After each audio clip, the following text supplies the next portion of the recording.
ಒಂದೆರಡು ಸಂಗತಿಯನ್ನು ಮಾತ್ರ ಉಲ್ಲೇಖ ಮಾಡ್ತೀನಿ. ಮಹಾಭಾರತದಲ್ಲಿ ಒಂದು ಘಟನೆ ಬರುತ್ತೆ, ದಯವಿಟ್ಟೆಲ್ಲ ನೆನಪಿಟ್ಕೊಳ್ಳಿ. ಶಾಂತಿ ಪರ್ವದಲ್ಲಿ ಭೀಷ್ಮಾಚಾರ್ಯ ನಮಗೆ ಹೇಳ್ತಾರೆ, ಬ್ರಾಹ್ಮಣರನ್ನೆಂದು ಕೂಡ ಶಿಕ್ಷಿಸ್ಬಿಡಪ್ಪ, ಬ್ರಾಹ್ಮಣರನ್ನ ಶಿಕ್ಷೆ ಮಾಡೋದ್ರೆ ಸ್ವಲ್ಪ ಎಚ್ಚರ ವಹಿಸು ನೀನು ಅಂತ ಹೇಳ್ತಾ ಯಾಕಷ್ಟು ಶ್ರೇಷ್ಠ ಅಂತ ಪ್ರಶ್ನೆ ಮಾಡ್ತಾನೆ ಇದಿಷ್ಟು. ಆ ಒಂದು ಸಂಗತಿ ಹೇಳುತ್ತೆ. ಹಿಂದೆ ಒಬ್ಬ ಹುಡುಗ ಇದ್ದ ಮತಂಗ ಅಂತ, ಪ್ರಾಯಶಃ 12 ವಯಸ್ಸು ಇರ್ಬೋದು. ತನ್ನ ತಂದೆ ಬಹಳ ದೊಡ್ಡ ಯಾಜ್ಞಿಕ ಪುರೋಹಿತ, ಬೇಕಾಟ ಯಜ್ಞ ಕಾರ್ಯಗಳನ್ನು ಮಾಡಿಸ್ತಾ ಇದ್ದಂಥ ಪೂಜ. ಅದಕ್ಕೆ ಸಾಂಬಾರ ಪದಾರ್ಥಗಳನ್ನ ಗಾಡಿ ತಗೊಂಡು ಹೋಗ್ತಾ ಇರ್ತಾನೆ ಹುಡುಗ. ಅವಾಗೆಲ್ಲ ಹೆಸರು ಕತ್ತೆ ಕಟ್ತಾ ಇದ್ರು ಗಾಡಿಗೆ. ಒಂದ್ಸಲಿ ಒಂದು ಮೈ ಕತ್ತೆಯನ್ನು ಕಟ್ಟಿದ್ದಾನೆ, ಒಳ್ಳೆ ಯುವಕ ಕತ್ತೆನ ಪಡ್ಕೊಂಡು ಹೋಗ್ತಾ ಇದ್ದಾನೆ. ಆ ಹೆಸರು ಕತ್ತೆ ತಾಯಿ ಕತ್ತೆ ನೋಡ್ಬಿಡುತ್ತೆ, ತನ್ನ ತಾಯಿ ಕಡೆ ಹೋಗುತ್ತೆ ಅದು ಗಾಡಿ ಹೇಳ್ಕೊಂಡು. ಇವ್ ಚಚ್ಚಿತಾನೆ, ಹೊಡಿತಾನೆ ಅದನ್ನ, ಹೋಗ್ಬಿಡ ಆ ಕಡೆ, ಈ ಕಡೆ ನಡೆಯುತ್ತ, ಆ ತಾಯಿ ಕಡೆಗೆ ಎಳೆಯುತ್ತೆ, ಹೇಳ್ಕೊಂಡು ಹೋಗೇ ಬಿಡುತ್ತೆ. ಆಗ ತಾಯಿ ಕತ್ತೆ ಒಂದು ಮಾತು ಹೇಳುತ್ತೆ, ತುಗಿಸ್ಬಿಡ, ತುಂಬಾ ಚಚ್ಚಿಬಿಟ್ಟ, ಅವನು ಬ್ರಾಹ್ಮಣ ಅಲ್ಲ. ಎಷ್ಟು ವಿಚಿತ್ರ ಇದೆ ನೋಡಿ ಘಟನೆ. ಇವ್ ತಕ್ಷಣ ಹುಡುಗ ಕೇಳಿ ಹೇಳ್ತಾನೆ, ಈ ಕತ್ತೆ ಏನ್ ಹೇಳ್ತೀಯ, ನಾನು ಬ್ರಾಹ್ಮಣ ಅಲ್ವಾ? ನೀನು ಬ್ರಾಹ್ಮಣ ಅಲ್ಲ, ಬ್ರಾಹ್ಮಣನಿಗೆ ಈ ಸ್ವಭಾವ ಇಲ್ಲ, ಈ ಕ್ರೂರತ್ವ ಅನ್ನೋದಿಲ್ಲ, ಬೇಕಾದ್ರೆ ಹೋಗಿ ನಿಮ್ಮ ಅಪ್ಪನ ಕೇಳೋ.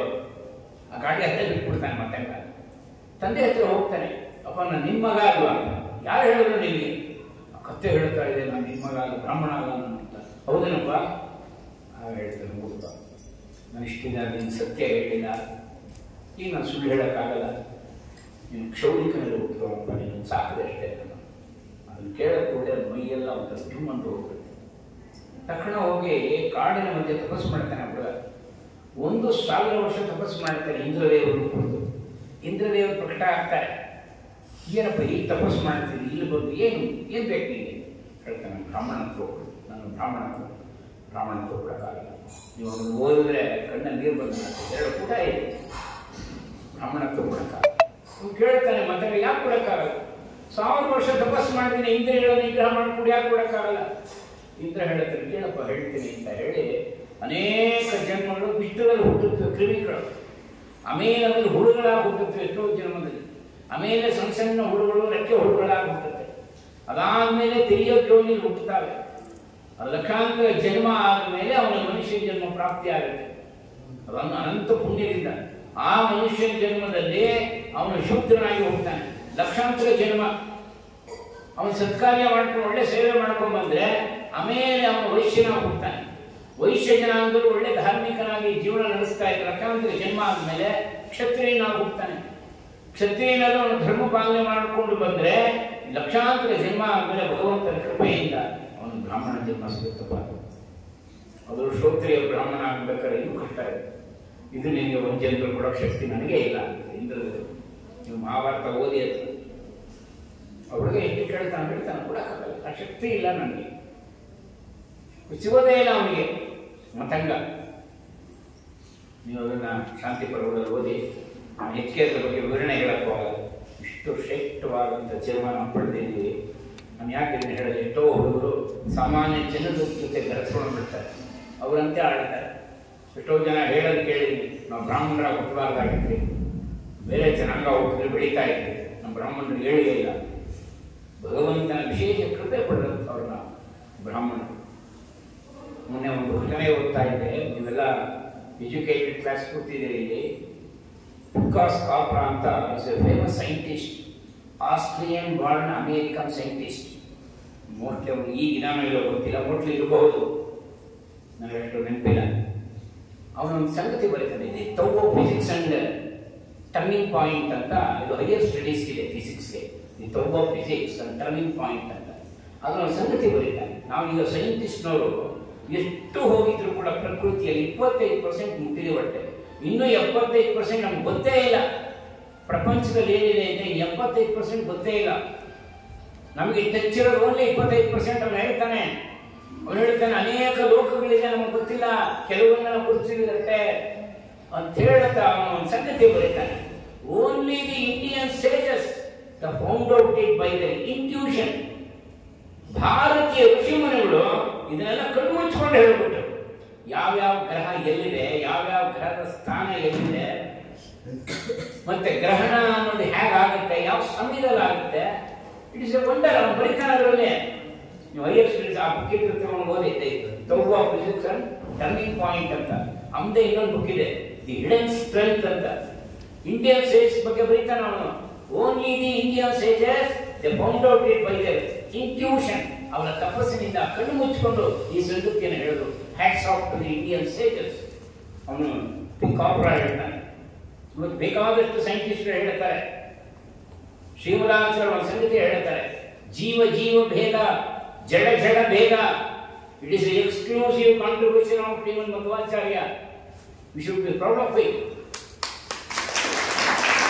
ಒಂದೇ ಶಾಲೆ ಓದ್ತೀರಾ, 40 ಜನ ಇರ್ತಾರೆ, ಒಂದೇ ಟೀಚರು ಒಂದೇ ತರ ಟೀಚ್ ಮಾಡ್ತಾರೆ, ಒಂದೇ ಸಿಲೆಬಸ್ ಇರುತ್ತೆ, ಒಂದೇ ದಿವಸ ಎಕ್ಸಾಮು, ಎಲ್ಲರೂ ಒಂದೇ ತರ ಟೈಮ್ ಅಲಾಟ್ ಮಾಡಿರ್ತಾರೆ, ಒಂದೇ ಏಜ್ ಗ್ರೂಪ್. ಆದ್ರೆ ಪರೀಕ್ಷೆ ತಗೊಳ್ಳೋ ಮಾರ್ಕ್ಸ್ ಒಬ್ರು 100, ಒಬ್ರು 90, ಒಬ್ರು 85, ಇಬ್ರು ಫೇಲ್. ಯಾಕದು? ಯಾರು ಪತ್ತೆ ಮಾಡ್ತಾರೆ ಅದನ್ನ?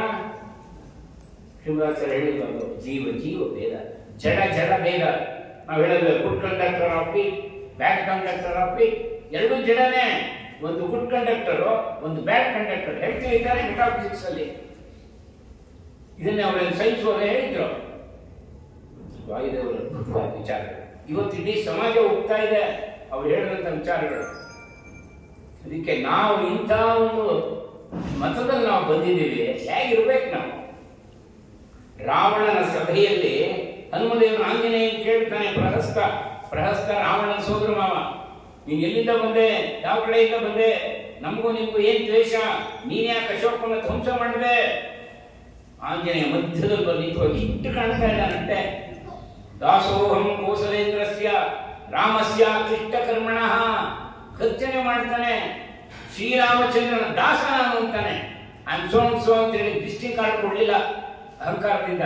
ಎಂತ ಪ್ರತಿಭಾವಂತ, ಇಡೀ ಬೆಂಕಿ ಲಂಕೆಗೆ ಬೆಂಕಿ ಇಟ್ಟು ಹೋಗ್ಬಿಡ್ತಾನೆ ಅಂತ ಮಹಾನುಭಾವ. ಹೇಳ್ತಾನೆ, ದಾಸೋಹಂ ಕೋಸಲೇಂದ್ರಸ್ಯ ರಾಮಸ್ಯ ಕ್ಲಿಷ್ಟ ಕರ್ಮಣ. ಎಲ್ಲ ಕಾರ್ಯವನ್ನು ಸುಲಭವಾಗಿ ಮಾಡುವಂತ ರಾಮನ ದಾಸ ನಾನು. ಶ್ರೀಮದಾಚಾರ್ಯರ ಮೊದಲನೇ ಅವತಾರ. ಆಂಜನೇಯ ಸಿಕ್ಕಾಗಲೇ ರಾಮಚಂದ್ರ ಲಕ್ಷ್ಮಣಿಂದ ಹೇಳ್ತಾನೆ, ಎಷ್ಟು ಚೆನ್ನಾಗಿ ಮಾತಾಡ್ತಾನೆ ಲಕ್ಷ್ಮಣ. ಉಚ್ಚಾರಯತೆ ಕಲ್ಯಾಣಿ ವಾಚಂ ಹೃದಯ ಹಾರಿಣಿ. ಇವನು ಮಾತಾಡ್ತಿದ್ರೆ ನನ್ನ ಹೃದಯನೇ ಆಕರ್ಷಣೆ ಮಾಡ್ತಾ ಇದ್ದಾನೆ ಲಕ್ಷ್ಮಣ. ಇವನು ಯಾರಂತ ಕೇಳು. ಇದು ಕಿಷ್ಕಿಂಧಾಕಾಂಡದಲ್ಲಿ ಬರುತ್ತೆ, ಮೂಲ ವಾಲ್ಮೀಕಿ ರಾಮಾಯಣ. ಎಂತ ಪರಂಪರೆ ನಮ್ದು ನಿಜವಾಗ್ಲೂ ಕೂಡ. ನಾವೆಲ್ಲೋ ಹೇಳಿ ಹೇಳುತ್ತಾರ, ಯಾರ ಜೊತೆನೆ ಕೂತ್ಕೊಂಡು ತಿನ್ನೋದು, ಯಾರ ಜೊತೆನೆ ಕೂತ್ಕೊಂಡ್ರೆ ಒಂದು ಸಂಧ್ಯಾವಂದನೆ ಮಾಡಿದ್ರೆ ನಮ್ಗೆ ಜೀವನ ಏನ್ ಸಾರ್ಥಕ ಆಯ್ತು? ಮನುಷ್ಯನ ಜನ್ಮ ಬಂದು ಸಂಧ್ಯಾವಂದನೆ ಮಾಡೋದು ನಮ್ಮ ಬೇಜಾವೃತ್ತಿಗಳು ಹಾಸ್ಯ ಮಾಡಿ ಹೇಳ್ತಿರೋರು. ಸಂಧ್ಯಾವಂದನೆ ಮಾಡೋದ್ರಿಂದ ಆರೋಗ್ಯ ಚೆನ್ನಾಗಿರುತ್ತೆ, ಸೂರ್ಯನಿಂದ ಆರೋಗ್ಯ ಪ್ರಾಪ್ತಿ ಆಗುತ್ತೆ. ಸಂಧ್ಯಾವಂದನೆ ಮಾಡೋದ್ರಿಂದ ಯಮಧರ್ಮದಿಂದ ನಮಗೆ ಉಪೇಕ್ಷೆ ಇರೋಲ್ಲ, ಕಾಟ ಇರೋಲ್ಲ, ಶನಿ ಮಹಾತ್ಮನ ಕಾಟ ಇರೋಲ್ಲ. ಅವ್ರು ಹೇಳಿದ್ರೆ ಯಾಕೆ ಗೊತ್ತಾ? ಅವರಿಬ್ಬರು ಸೂರ್ಯನ ಮಕ್ಕಳೇ ಅಂತ ಹೇಳೋರು, ಹಾಸ್ಯ ಮಾಡಿ ಹೇಳೋರು. ಬೆಳಗಾಗಿ ಹೇಳ್ತೀವಿ ನಾವು, ಒಂದು 5:30-6 ಗಂಟೆಗಿದ್ದು ಸೂರ್ಯನಿಗೆ ಅರ್ಘ್ಯ ಕೊಡ್ಲಿಲ್ಲ ಅಂತಂದ್ರೆ ನಾವು ಉಪನಯನ ಏನು ಉಪಯೋಗ ಆಯ್ತು? ಅಥವಾ ಬ್ರಾಹ್ಮಣರಾಗಿ ಇನ್ನೇನ್ ಸಾಧನೆ ಮಾಡ್ತೀವಿ ನಾವು? ಹುಟ್ಟಿದ್ದೆ ಅದಕ್ಕೋಸ್ಕರ. ಎಷ್ಟೋ ಜನ ಹೋದ್ರು, ಹಣ ಮಾಡಿ ಮಾಡಿ ಕಾಂಪ್ಲೆಕ್ಸ್ ಕಟ್ಟಿ ಒಡವೆಗಳು ಮಾಡಿಸ್ಕೊಂಡು ಎಷ್ಟೋ ಜನ ಹೊರಟರು, ಕೋಟೆ ಅಂತ ಜನ ಹೊರಟರು. ಬೇರೆ ಬೇರೆ ಯಾರೋ ನಮ್ಮ ಮುತ್ತಾತ, ಗೋತಾತ, ಅವ್ರ ತಾತ ಎಲ್ಲರೂ ಹೀಗೆ ಮಾಡ್ಕೊಂಡು ಹೋದ್ರು. 18 ಜನ ಮಕ್ಕಳು, 12 ಜನ ಮಕ್ಕಳು, 13 ಜನ ಮಕ್ಕಳು, ದೊಡ್ಡ ದೊಡ್ಡ ಕಟ್ಟಡಗಳು. ಕಟ್ಟಡ ಅಂದ್ರೆ ಒಂದೇ ಮನೆ ಒಳಗೇನೆ ಏನು ಸಾಧನೆ ಮಾಡದೆ ಹೋದ್ರು. V should be very careful. ಇಂಥ ಶ್ರೇಷ್ಠವಾದಂಥ ಮತದಲ್ಲಿ ಹುಟ್ಟಿದೀವಿ, ಇಂಥ ಜನಾಂಗದಲ್ಲಿ ಹುಟ್ಟಿದೀವಿ, ಹಣಕ್ಕೋಸ್ಕರ ಅಲ್ಲ, ಭಗವಂತನ ಪ್ರಿಯಕ್ಕೆ. ಕನಕದಾಸರು ಹೇಳ್ತಾರೆ, ಪುಟ್ಟಿಸದೆ ಬೇಡ ಏನು, ಪುಟ್ಟಿಸದಕ್ಕೆ ಪಾಲಿಸಿ, ಇಷ್ಟು ಮಾತ್ರ ಬೇಡಿಕೊಂಡೆ ಶ್ರೀಕೃಷ್ಣ. ಅವರೊಂದು ಹಾಡಿನಲ್ಲಿ ಹೇಳ್ತಾರೆ, ಇಂದೆನ್ನ ಜೀವಕ್ಕೆ ಸಕಲ ಸಂಪದವಾಯ್ತು, ಮುಂದೆನ್ನ ಜನ್ಮ ಸಾಫಲ್ಯವಾಯ್ತು. ತಂದೆ ಶ್ರೀಗಾಗಿ ನೆಲೆ ಆದಿಕೇಶವರಾಯ, ಬಂದನ್ನ ಹೃದಯದಲ್ಲಿ ನೆಲೆಯಾಗಿ ನಿಂತ. ಬದುಕಿದೆನೋ ಭವವೆನಗೆ ಹಿಂಗೇತು. ನಮ್ಮ ಆಚಾರ್ಯರು ಪ್ರತಿ ವರ್ಷ ಕೇಳ್ತಾರೆ, ಏನ್ ಪ್ರೋಗ್ರೆಸ್ ಆಯ್ತು ನಿಮ್ಗೆ ಅಟ್ಟಾರು ಇಲ್ಲೇ, ಮುಂದಿನ ಜನ್ಮ ಉತ್ಕೃಷ್ಟವಾಗಲಿ, ಮುಂದಿನ ಜನ್ಮ ಸಾಫಲ್ಯವಾಯಿತು ಅಲ್ವಾ. ಹಿಂದಿನ ಜೀವಕ್ಕೆ ಜೀವನ ಅಲ್ಲ, ಜೀವನ ಸಂಪತ್ತು ಬೇರೆ. ನಾನು ಆಗಲೇ ಹೇಳಿದ ಹಾಗೆ ಒಡವೆಗಳು, ಜಮೀನುಗಳು, ಕ್ಯಾಶ್ ಬ್ಯಾಲೆನ್ಸು ಅಂದ್ರೆ ಬ್ಯಾಂಕ್ ಬ್ಯಾಲೆನ್ಸು. ನಮ್ಮಲ್ಲಿ ಕೆಲವರು ಇದ್ದಾರೆ ನಮ್ಮ ಏರಿಯಾದಲ್ಲಿ, ನೋಟೆಲ್ಲ ಸುತ್ತಿ ಸುತ್ತಿ ರಬ್ಬರ್ ಬ್ಯಾಂಡ್ ಹಾಕಿ ಇಡ್ತಾನೆ ಅಂತ ಅವರೇ ಉದ್ಯೋಗ ಮುಳುಗ ಹೋಗ್ತಾರೆ. ರಾವಣಂತರ ರಾವಣ ಎಷ್ಟು ಎತ್ತರ ಬೆಳೆದಿದ್ದ, ಅವನು ಏನು ಕಡಿಮೆ ಬೆಳೆದಿದ್ದ, ಅವನು ಮಾಡಿಕೊಟ್ಟ ಸಂಪತ್ತಿ ಕಡಿಮೆ. ಚಿನ್ನದ ಲಂಕೆ, ಅದು ಸ್ವರ್ಣ ಲಂಕೆ.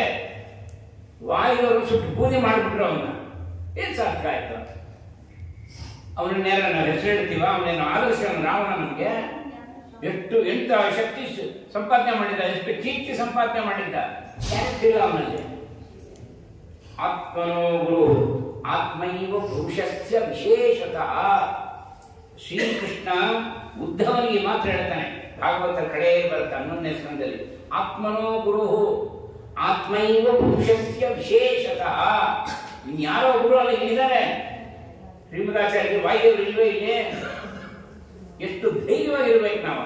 ಆಂಜನೇಯನಿಗೆ ಧೈರ್ಯ, ಅವನೊಬ್ಬನೇ ಇದ್ದಿದ್ದಲ್ಲೇ, ಅವನ ಸುತ್ತಲೂ ಎಲ್ಲ ರಾಕ್ಷಸರು. ಧೈರ್ಯವಾಗಿ ಹೇಳ್ತಾನೆ, ಹೇ ರಾವಣ, ನನ್ನೊಂದು ರೋಮ ಕೂಡ ನೀನು ಕೊಂಕಕ್ಕಾಗಲ್ಲ. ರಾಮನ ಆಜ್ಞೆ ಇಲ್ಲ, ಇಲ್ಲಿವರೆಗೆ ನನ್ನ ಭಾಗದಲ್ಲಿ ಇಡೀ ಲಂಕೆ ಸುತ್ಕೊಂಡು ತಗೊಂಡು ಹೋಗ್ತಿದ್ದೆ ಅಂತ ವಾಲ್ಮೀಕಿ ರಾಮಾಯಣದಲ್ಲಿದೆ. ಅಷ್ಟು ಶಕ್ತಿನೂ ಇತ್ತು. ಅಂದ್ರೆ ಈ ಪರಂಪರೆಯಲ್ಲಿ ನಾವು ಬಂದಿದ್ದೀವಿ. ನಾವು ಯಾರಿಗೂ ಬೆಂಕಿ ಹಚ್ಚೋದು ಬೇಡ, ನಾವೇ ಟುಸುಕ್ಲೇ ಆಗಿ ಹೋಗಿದ್ದೀವಿ. ಒಂದು ಕ್ಲಾಸ್ ರೂಮಲ್ಲಿ ನಾನು ಎಷ್ಟು ಹೈಸ್ಕೂಲ್ಗಳಿಗೆ ಹೋಗ್ತೀನಿ, how to face the examination, how to plan our studies ಅಂತ ಒಂದು ಆಮೇಲೆ ಕ್ಲಾಸಸ್ ತಗೊಳಕ್ಕೆ. ಯಾರು ಜನಾಂಗದವರು ಶೆಡ್ಯೂಲ್ ಕ್ಯಾಸ್ಟ್ ಆಗಿರ್ತಾರೆ, ಗೌಡ್ರಾಗಿರ್ತಾರೆ, ಅವ್ನು 98%. ನಮ್ಮ ಹುಡುಗರಿಗೆ ಏನು ಅಂದ್ರೆ 45-50%. ಏನಾಯ್ತು ಇವ್ರಿಗೆ? ಅರೆ ಎಂತ ಐಕ್ಯೂ ಇರುತ್ತೆ, ಇಂಟೆಲಿಜೆಂಟ್ ಕೋಶನ್ ಬ್ರಾಹ್ಮಣರು ಜಾಸ್ತಿ ಇರುತ್ತೆ. ಎಲ್ಲೋ ಐತ ಪವರು? ಯಾರು ಕಳೆದು ಹೋಯ್ತದು? ಆ ಶಕ್ತಿ ಎಲ್ಲೋ ಹೋಯ್ತು? ಧೌಮ್ಯ ಋಷಿಗಳಲ್ಲಿ ಉಪಮನ್ಯು ಅಂತ ವಿದ್ಯಾಭ್ಯಾಸ ಮಾಡ್ತಾನೆ ಹುಡುಗ, ತುಂಬಾ ಬಾಲಕ. ಅವನಿಗೆ ಹಸು ಕಾಯಕ್ಕೆ ಕಳಿಸ್ಬಿಡ್ತಾರೆ ಧೌಮ್ಯರು. ದಿನ ನೀನು ಹಸು ಕಾಯ್ಬೇಕಪ್ಪ, ದನ ಕಾಯ್ಕೊಂಡ್ಬರ್ಬೇಕು ಅಂತ. ಆಮೇಲೆ ಒಂದ್ಸಲಿ ಕರೆ ಹೊಟ್ಟೆ ಗುಂಡ್ಗುಂಡು ಚೆನ್ನಾಗಿರ್ತಾನೆ ಉಪಮನ್ಯು. ಕೇಳ್ತಾರೆ, ಏನೇ ನೀನು ಊಟಕ್ಕೆ ಏನ್ ಮಾಡ್ತೀನಿ? ಭಿಕ್ಷೆ ಬಿಡ್ತಾ ಇದ್ದಿಲ್ಲ ಗುರುಗಳೇ. ಭಿಕ್ಷೆ ನೀನ್ ಮಾಡಿ ಏನ್ ಮಾಡ್ತಿ? ಎಲ್ಲ ನಾನು ಊಟ ಮಾಡ್ತೀನಿ. ಅಯ್ಯೇ, ಪೂರ್ತಿ ಭಿಕ್ಷೆ ನನಗೆ ತಂದ್ಕೊಡ್ಬೇಕು.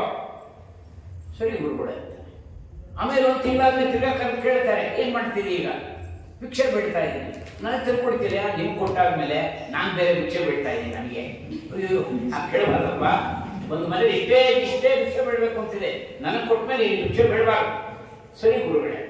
ಇನ್ನು 2 ತಿಂಗಳಾದ್ಮೇಲೆ ತಿರ್ಗಾ ಕರೀತಾರೆ, ಈಗ ಏನ್ ಮಾಡ್ತೀರಿ ಊಟಕ್ಕೆ? ಹಸು ಸಾಕ್ತಾ ಇದ್ದೀನಲ್ಲ, ಮೇಯಿಸ್ತಾ ಇದ್ದಲ್ಲ, ಹಾಲೆಲ್ಲ ಕುಡಿತಾ ಇದ್ದೀನಿ. ನೀರು ಕುಡಿಯೋಲ್ಲ, ಅದು ಹಸು ಹಾಲು ಕರುಗೆ ನಿಂಗಲ್ಲ. ಈಗ ಅವನು ಏನೇನು ಆಹಾರ ಎಲ್ಲ ಬಂದ್ ಮಾಡಿಬಿಡ್ತಾರೆ. ಆದ್ರೆ ಅವನಲ್ಲಿ ಇದ್ದೊಂದು ಒಳ್ಳೆ ಶೇಟ್ ಹೊರಗುಣ ಅಂದ್ರೆ ಗುರುಗಳನ್ನ ಪ್ರಶ್ನೆ ಮಾಡ್ತಿರ್ಲಿಲ್ಲ. ಯಾಕೆ? ನನ್ಗೆಲ್ಲಿ ಊಟ? ನಮ್ಮಲ್ಲಿ ಇರ್ಲಿಲ್ಲ ಅದು. ನಮ್ಮಲ್ಲಿ ಯಾರು ಕೂಡ ತಂದೆ ಆಗಲಿ ತಾಯಿ ಆಗಲಿ ಗುರುಗಳು ಹೇಳಿದ್ರೆ ಪಾಲಿಸ್ತಾ ಇದ್ರು. ಯಾಕೆ ಮಾಡಬಾರ್ದು, ಅಲ್ಲಿ ಯಾಕೆ ಹೋಗ್ಬಾರ್ದು, ಇದೇನು ಈ ಕುತರ್ಕ ಇರಲಿಲ್ಲ. ಅದು ದುರ್ಯೋಧನನ ಬುದ್ಧಿ ಹೇಳ್ತದೆ. ಗಾಂಧಾರಿ ಹೇಳ್ತಾರೆ, ಏನೋ ತುಂಬಿದ ಸಭೆಯಲ್ಲಿ ನಿನ್ನ ತಾಯಿಯ ಸಮಾನವಾದಂತ ಅತ್ತಿಗೆ ಅವಳನ್ನು ನಿಗ್ರಹ ಮಾಡಕ್ ಹೋಗಿಯಲ್ಲೋ, ಇಂಥ ನಿನ್ನ ಹೊಟ್ಟೆಲಿ ಇಟ್ಕೊಂಡಿದ್ದಲ್ಲ ಅಂತ ದುಃಖಿಸ್ತಾಳೆ. ದುರ್ಯೋಧನ ಏನ್ ಹೇಳ್ತಾರೆ ಗೊತ್ತಾ? ಜಾನಾಮಿ ಧರ್ಮಂ ನಚಮೇ ಪ್ರವೃತ್ತಿ. ನನ್ನ ಧರ್ಮ ಏನು ಗೊತ್ತಿದೆ, ಆದ್ರೆ ನನಗೆ ಆಸಕ್ತಿ ಇಲ್ಲ. ಸ್ವಾಮಿಗಳು ಬಂದು ನಮಸ್ಕಾರ ಮಾಡಿದ್ರೆ ಪುಣ್ಯ ಇದೆ ಅಂತ ಗೊತ್ತು, ನಾವು ಮಾಡಲ್ಲ. ತಂದೆ ತಾಯಿ ನಮಸ್ಕಾರ ಮಾಡಿದ್ರೆ ಪುಣ್ಯ ಇದೆ ಅಂತ ಗೊತ್ತು, ನಾವು ಮಾಡಲ್ಲ.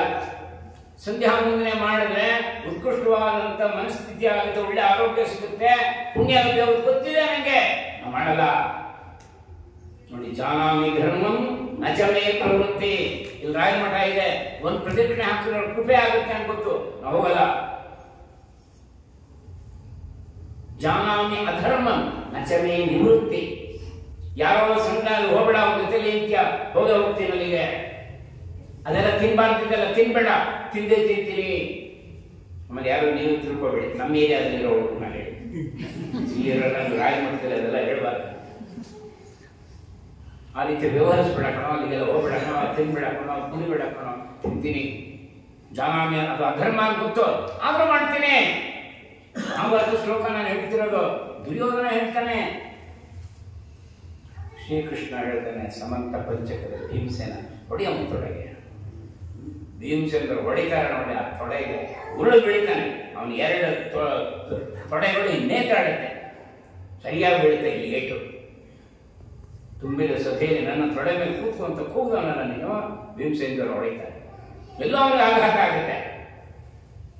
ನಚಮೇ ಪ್ರವೃತ್ತಿ ನಚಮೇ ನಿವೃತ್ತಿ. ಯಾರಿಗೋಸ್ಕರ ಹೇಳಿದ್ದು? ನಾವು ಬದುಕಿರೋವರೆಗೂ ನಮ್ಮ ತಂದೆ ತಾಯಿ ಇರಲ್ಲ, ನಮ್ಗೆ ಯಾರು ರಕ್ಷಣೆ ಸಿಗಲ್ಲ. ಅದಕ್ಕೆ ಆತ್ಮನೋಗಳು ಆತ್ಮ ಎಂಬ ಪುರುಷಸ್ಯ ವಿಶೇಷತಃ ಶ್ರೀಕೃಷ್ಣ ಹೇಳ್ತಾರೆ, ನಮ್ಮನ್ನು ನಾವೇ ರಕ್ಷಣೆ ಮಾಡ್ಕೋಬೇಕು. ನಾವು ಯಾರು ಕೂಡ ನಮ್ಮ ಕೆಲವು ಬ್ರಾಹ್ಮಣ ಸಭೆಯಲ್ಲೆಲ್ಲ ಮಾತಾಡ್ತಾರೆ, ಬ್ರಾಹ್ಮಣರು ತಿರಸ್ಕಾರ ಮಾಡಿಬಿಟ್ಟಿದ್ದಾರೆ, ಬ್ರಾಹ್ಮಣರು ಒಳ್ಳೆಯ ಪುರಸ್ಕಾರ. ನೀ ಯಾರು ಪುರಸ್ಕಾರ ಕೊಡಲ್ಲ? ನೀನೇ ಆಶೀರ್ವಾದ ಮಾಡಬೇಕೆಲ್ಲರೂ. ನಿನ್ಗೆ ಆ ಶಕ್ತಿ ಇಲ್ಲ. ನಿನ್ನ ಒಂದು ಆಹಾರವನ್ನ, ನಿನ್ನ ಒಂದು ಊಟವನ್ನ ಸೃಷ್ಟಿ ಮಾಡ್ಕೊಳ್ಳೋ ಸಾಮರ್ಥ್ಯ ಇಲ್ವಾ ನಿನಗೆ? ಎಲ್ಲೋಯ್ತು ನಿನ್ನ ಶಕ್ತಿ, ನಿನ್ನ ಸಾಮರ್ಥ್ಯ ಎಲ್ಲೋ ಇತ್ತು? ಅದೇ ಉಪಮನ್ಯು ಮುಂದೆ ಬದರಿ ಕ್ಷೇತ್ರದಲ್ಲಿ ಸೇರ್ತಾನೆ. ಶ್ರೀಕೃಷ್ಣನಿಗೆ ಸ್ವತಃ ರುದ್ರದೇವರ ಮಹಾತ್ಮೆ ಹೇಳ್ತಾನೆ. ಮಹಾಭಾರತದ ದೊಡ್ಡ ಅಧ್ಯಾಯ ಅದು. ಉಪಮನ್ಯು ಗೋತ್ರ ಪ್ರವರ್ತಕರು ತುಂಬಾ ಜನ ಇದ್ರು. ಗೋತ್ರ ಪ್ರವರ್ತಕರವರು ಉಪಮನ್ಯು ಒಂದ್ಸಲಿ ತುಂಬಾ ಹಸುವೆ ತಾಳಕ್ಕಾಗದೇನೆ ಈ ಎಕ್ಕದೆಲ್ಲ ತಿಂದು ಬಿಡ್ತಾನೆ. ಎಕ್ಕದಲ್ಲಿ ದೊಡ್ಡದಾಗಿರುತ್ತೆ, ತಿಂದ್ಬಿಡ್ತಾನೆ. ನಂಜಾಗ್ಬಿಟ್ಟು ಕಣ್ಣು ದೃಷ್ಟಿ ಹೊಟ್ಟೋಗುತ್ತೆ. ಏನು ಕಾಡಿನ ಮಧ್ಯ ಇದ್ದಾನೆ, ಸಂಜೆ ಆಗ್ತಾ ಇದೆ, 4:00-4:15, ಕಣ್ಣು ಪೂರ್ತಿ ಮಂಜಾಗ್ಬಿಡುತ್ತೆ. ಕೂಗೋತಾನೆ, ಗುರುಗಳೇ ತೊಟ್ಟು ಪಾಳ್ಬಾವಿಲಿ ಬಿದ್ದೋಗ್ಬಿಡ್ತಾನೆ. ಪಾಳ್ಬಾವಿಲಿ ಬೀಳ್ತಾನೆ. ಅದೇ ಗುರು ಹೇಳದಂತ ಮಾತಿನ ಧೈರ್ಯ ಇರುತ್ತೆ ಅವನಿಗೆ. ಇವರು ಧೌಮ್ಯರು ಕೇಳ್ತಾರೆ, ಎಲ್ಲೋ ಉಪಮನ್ಯು ಬರಲಿಲ್ಲ, ಹಸುಗಳು ಬರ್ತದೆ, ಎಲ್ಲೋ ಎಲ್ಲರೂ ಹೇಳ್ತಾರೆ ನಾವು ನೋಡ್ಲಿಲ್ಲ, 4 ಗಂಟೆ ನೋಡಿದ್ವಿ, 3 ಗಂಟೆ ನೋಡಿದ್ವಿ, ಎಲ್ಲೋ ಗೊತ್ತಿಲ್ಲ. ಧೌಮ್ಯರು ಬರ್ತಾರೆ, ಕಾಡಿಗೆ ಹುಡ್ಕೊಂಡ್ಬರ್ತಾರೆ. ಉಪಮನ್ಯು ಕೂಕೊಂಡ್ಬರ್ತಾರೆ. ಗುರುಗಳು ಒಂದು ಹಾಗೆ, ಯಾವ ಗುರುಗಳನ್ನು ಉಪಾಸನೆ ಮಾಡ್ತಿರೋ ಸದಾ ನಮ್ಗೆ ರಕ್ಷಣೆ ಮಾಡ್ತಿರ್ತಾರೆ. ಕೌಂತೆಯ ಪ್ರತಿಜಾನಿ ನಮೇ ಭಕ್ತ ಪ್ರಣಶ್ಯತೆ. ಅರ್ಜುನ, ನನ್ನ ಭಕ್ತ ನಾಶ ಆಗಕ್ಕೆ ನಾನು ಬಿಡಲ್ಲ ಅಂತಾನೆ ಕೃಷ್ಣ. ಹೆಜ್ಜೆ ಹೆಜ್ಜೆ ಕಾಪಾಡ್ತಾನೆ ಭಗವಂತ. ಅಂತ ಭಗವಂತ ಬಿಟ್ಬಿಟ್ಟು ನಾವ್ ಯಾಕೆ ಅನಾಥರಾಗಬೇಕು? ಕೂತ್ಕೊಂಡು ಬರ್ತಾರೆ ಬಾಬಾ. ಎಲ್ಲಿದೆಯೋ ಉಪಮನ್ಯು? ಕೂಗೋತಾನ. ನಾನು ಬಾಗಿಲು ಬಿದ್ದೋಗಿದ್ದೀನಿ ಗುರುಗಳೇ. ಯಾಕೆ ಬಿದ್ದೋ? ಇಲ್ಲೇ ಬಿದ್ದೋ ಹೇಳ್ತಾನೆ. ಚಿತ್ತ ಮಾಡಬೇಡ, ಅಶ್ವಿನಿ ದೇವತೆ ನಾನು ಸ್ತುತಿ ಮಾಡು, ನಾನು ಹೇಳ್ಕೊಟ್ಟಿದ್ದೇನಲ್ಲ ಸ್ತುತಿ ಮಾಡು. ನೋಡಿ, ಅವರು ಧೌಮ್ಯರು ಮಾಡಲಿಲ್ಲ ಶ್ಲೋಕನ, ನೀನು ಮಾಡುವಂತಾರೆ. ಆಗ ಕೈ ಮುಕ್ಕೊಂಡು ಅಶ್ವಿನಿ ದೇವತೆ ಸ್ತುತಿ ಮಾಡ್ತಾನೆ. ಉಪಮನ್ಯು ಹುಡುಗ ಅವನು ಅಶ್ವಿನಿ ದೇವತೆಗಳು ಕಾಣಿಸ್ಕೊಳ್ತಾರೆ. ನಮ್ಮಿಂದ ಏನಾಗಬೇಕು ಕೇಳ್ತಾರೆ. ಅವನು ಸ್ತುತಿ ಮಾಡ್ತಾನೆ. ನನ್ನ ಕಣ್ಣು ಮಂಜಾಗುತ್ತೆ, ನನ್ನ ದೃಷ್ಟಿ ಬರೋ ಹೋಗಿ ಮಾಡಿ ಅವನು ಪ್ರಸಾದ ಕೊಡ್ತಾನೆ. ನೋಡಪ್ಪ, ಇದು ಸ್ವೀಕಾರ ಮಾಡು, ನಿನ್ನ ಕಣ್ಣಿನ ದೃಷ್ಟಿ ಬರುತ್ತೆ. ತಗೊಳ್ಳಲ್ಲ ಅವನು. ಒಂದ್ಸಲ ನನ್ನ ಗುರುಗಳನ್ನ ಕೇಳ್ತೀನಿ, ಅವ್ರು ತಗೊಂಡ್ರೆ ತಗೋತೀನಿ. ಆಗ ಅವ್ರು ಮಾತು ಹೇಳ್ತಾರೆ, ಹಿಂದೆ ಒಂದ್ಸಲ ನಿಮ್ಮ ಗುರುಗಳಿಗೂ ಹೀಗೆ ಆಗಿತ್ತು, ಪ್ರಸಾದ ಕೊಟ್ಟು ಅವ್ರು ತಿನ್ನಪ್ಪ, ನೀನು ತಿನ್ನು ಪರವಾಗಿಲ್ಲ. ಇಲ್ಲ ಇಲ್ಲ, ನಾನು ತಿನ್ನಲ್ಲ. ತುಂಬಾ ಚೆನ್ನಾಗಿದೆ ಅದು ಕತೆ. ಮಹಾಭಾರತ ಮೊದಲನೇ ಆದಿಪರ್ವದಲ್ಲೇ ಬರುತ್ತೆ. ಆಗ ಗುರುಗಳು ಹೇಳ್ತಾರೆ, ತಿನ್ನಪ್ಪ ತಗೊಳ್ಳೋ. ನೋಡಿ, ಅದನ್ನು ಸ್ವೀಕಾರ ಮಾಡ್ತಾನೆ, ದೃಷ್ಟಿ ಬರುತ್ತೆ. ಅವನಿನ್ನೂ ಸ್ತುತಿ ಮಾಡ್ತಾನೆ ಅಶ್ವಿನಿ ದೇವತೆಗಳು. ಇದರಲ್ಲಿ ಗುರು ಸ್ಥಾನ ಇದು. ಅವರು ನಾನು ಅಭಿಮಂತ್ರಿ ತಾನು ಹೇಳಿಲ್ಲ ಶ್ಲೋಕ, ನೀನು ಹೇಳ್ಕೊಟ್ಟಿದ್ದೀನಿ ಹೇಳು, ನಿನ್ನ ಜೀವನ ಸಾರ್ಥಕ ಆಗಲಿ. ಗುರುಗಳು ಕೊಟ್ಟಂತ ವಿದ್ಯೆ ನಾವಷ್ಟು ಅನಾಥರಾಗಬಾರ್ದು. ಗುರುಗಳು ಕೊಟ್ಟ ವಿದ್ಯೆ ಸಾರ್ಥಕವಾಗಬೇಕು. ನಮ್ಮನ್ನ ಪೌರುಷ ಇಟ್ಕೋಬೇಕು. ಆ ಇಂದ್ರಿಯಗಳನ್ನ ನಿಗ್ರಹ ಮಾಡಿ ಇಟ್ಕೊಂಡಿರ್ಬೇಕು. ಇಂದ್ರಿಯಗಳನ್ನ ಯಾವ ನಿಗ್ರಹ ಮಾಡ್ಕೊಂಡಿದ್ದು ಯಾವ ಲೋಕದಲ್ಲೂ ಅವನು ಭಯ ಇಲ್ಲ. ದೇವತೆಗಳ ಕೈ ಮುಗಿತಾರೆ. ಯಾರು ಇಂದ್ರಿಯವನ್ನು ಗೆದ್ದಿರ್ತಾನೆ, ದೇವತೆಗಳು ಹೆದರ್ತಾರೆ ಅಂತ ಬ್ರಹ್ಮಚಾರಿ ಹತ್ರ ಬರಕ್ಕೆ ಮಹಾಭಾರತದಲ್ಲಿ ಹೆಜ್ಜೆಜ್ಜು ಉಲ್ಲೇಖ ಮಾಡ್ತಾರೆ. ನಾವು ಹಳಸೋಗ್ಬಿಟ್ಟಿದ್ದೀವಿ. ನಾವು ಎಲ್ಲೋ ಮೋಹ, ಎಲ್ಲೋ ಆಕರ್ಷಣೆ, ಯಾವುದೋ ಮನೋರಂಜನೆ. ನಾವು ಬ್ರಾಹ್ಮಣರು ನಮ್ಮಲ್ಲಿ ಒಂದು ಗೋತ್ರದಿಂದ ಬಂದಿದ್ದೀವಿ.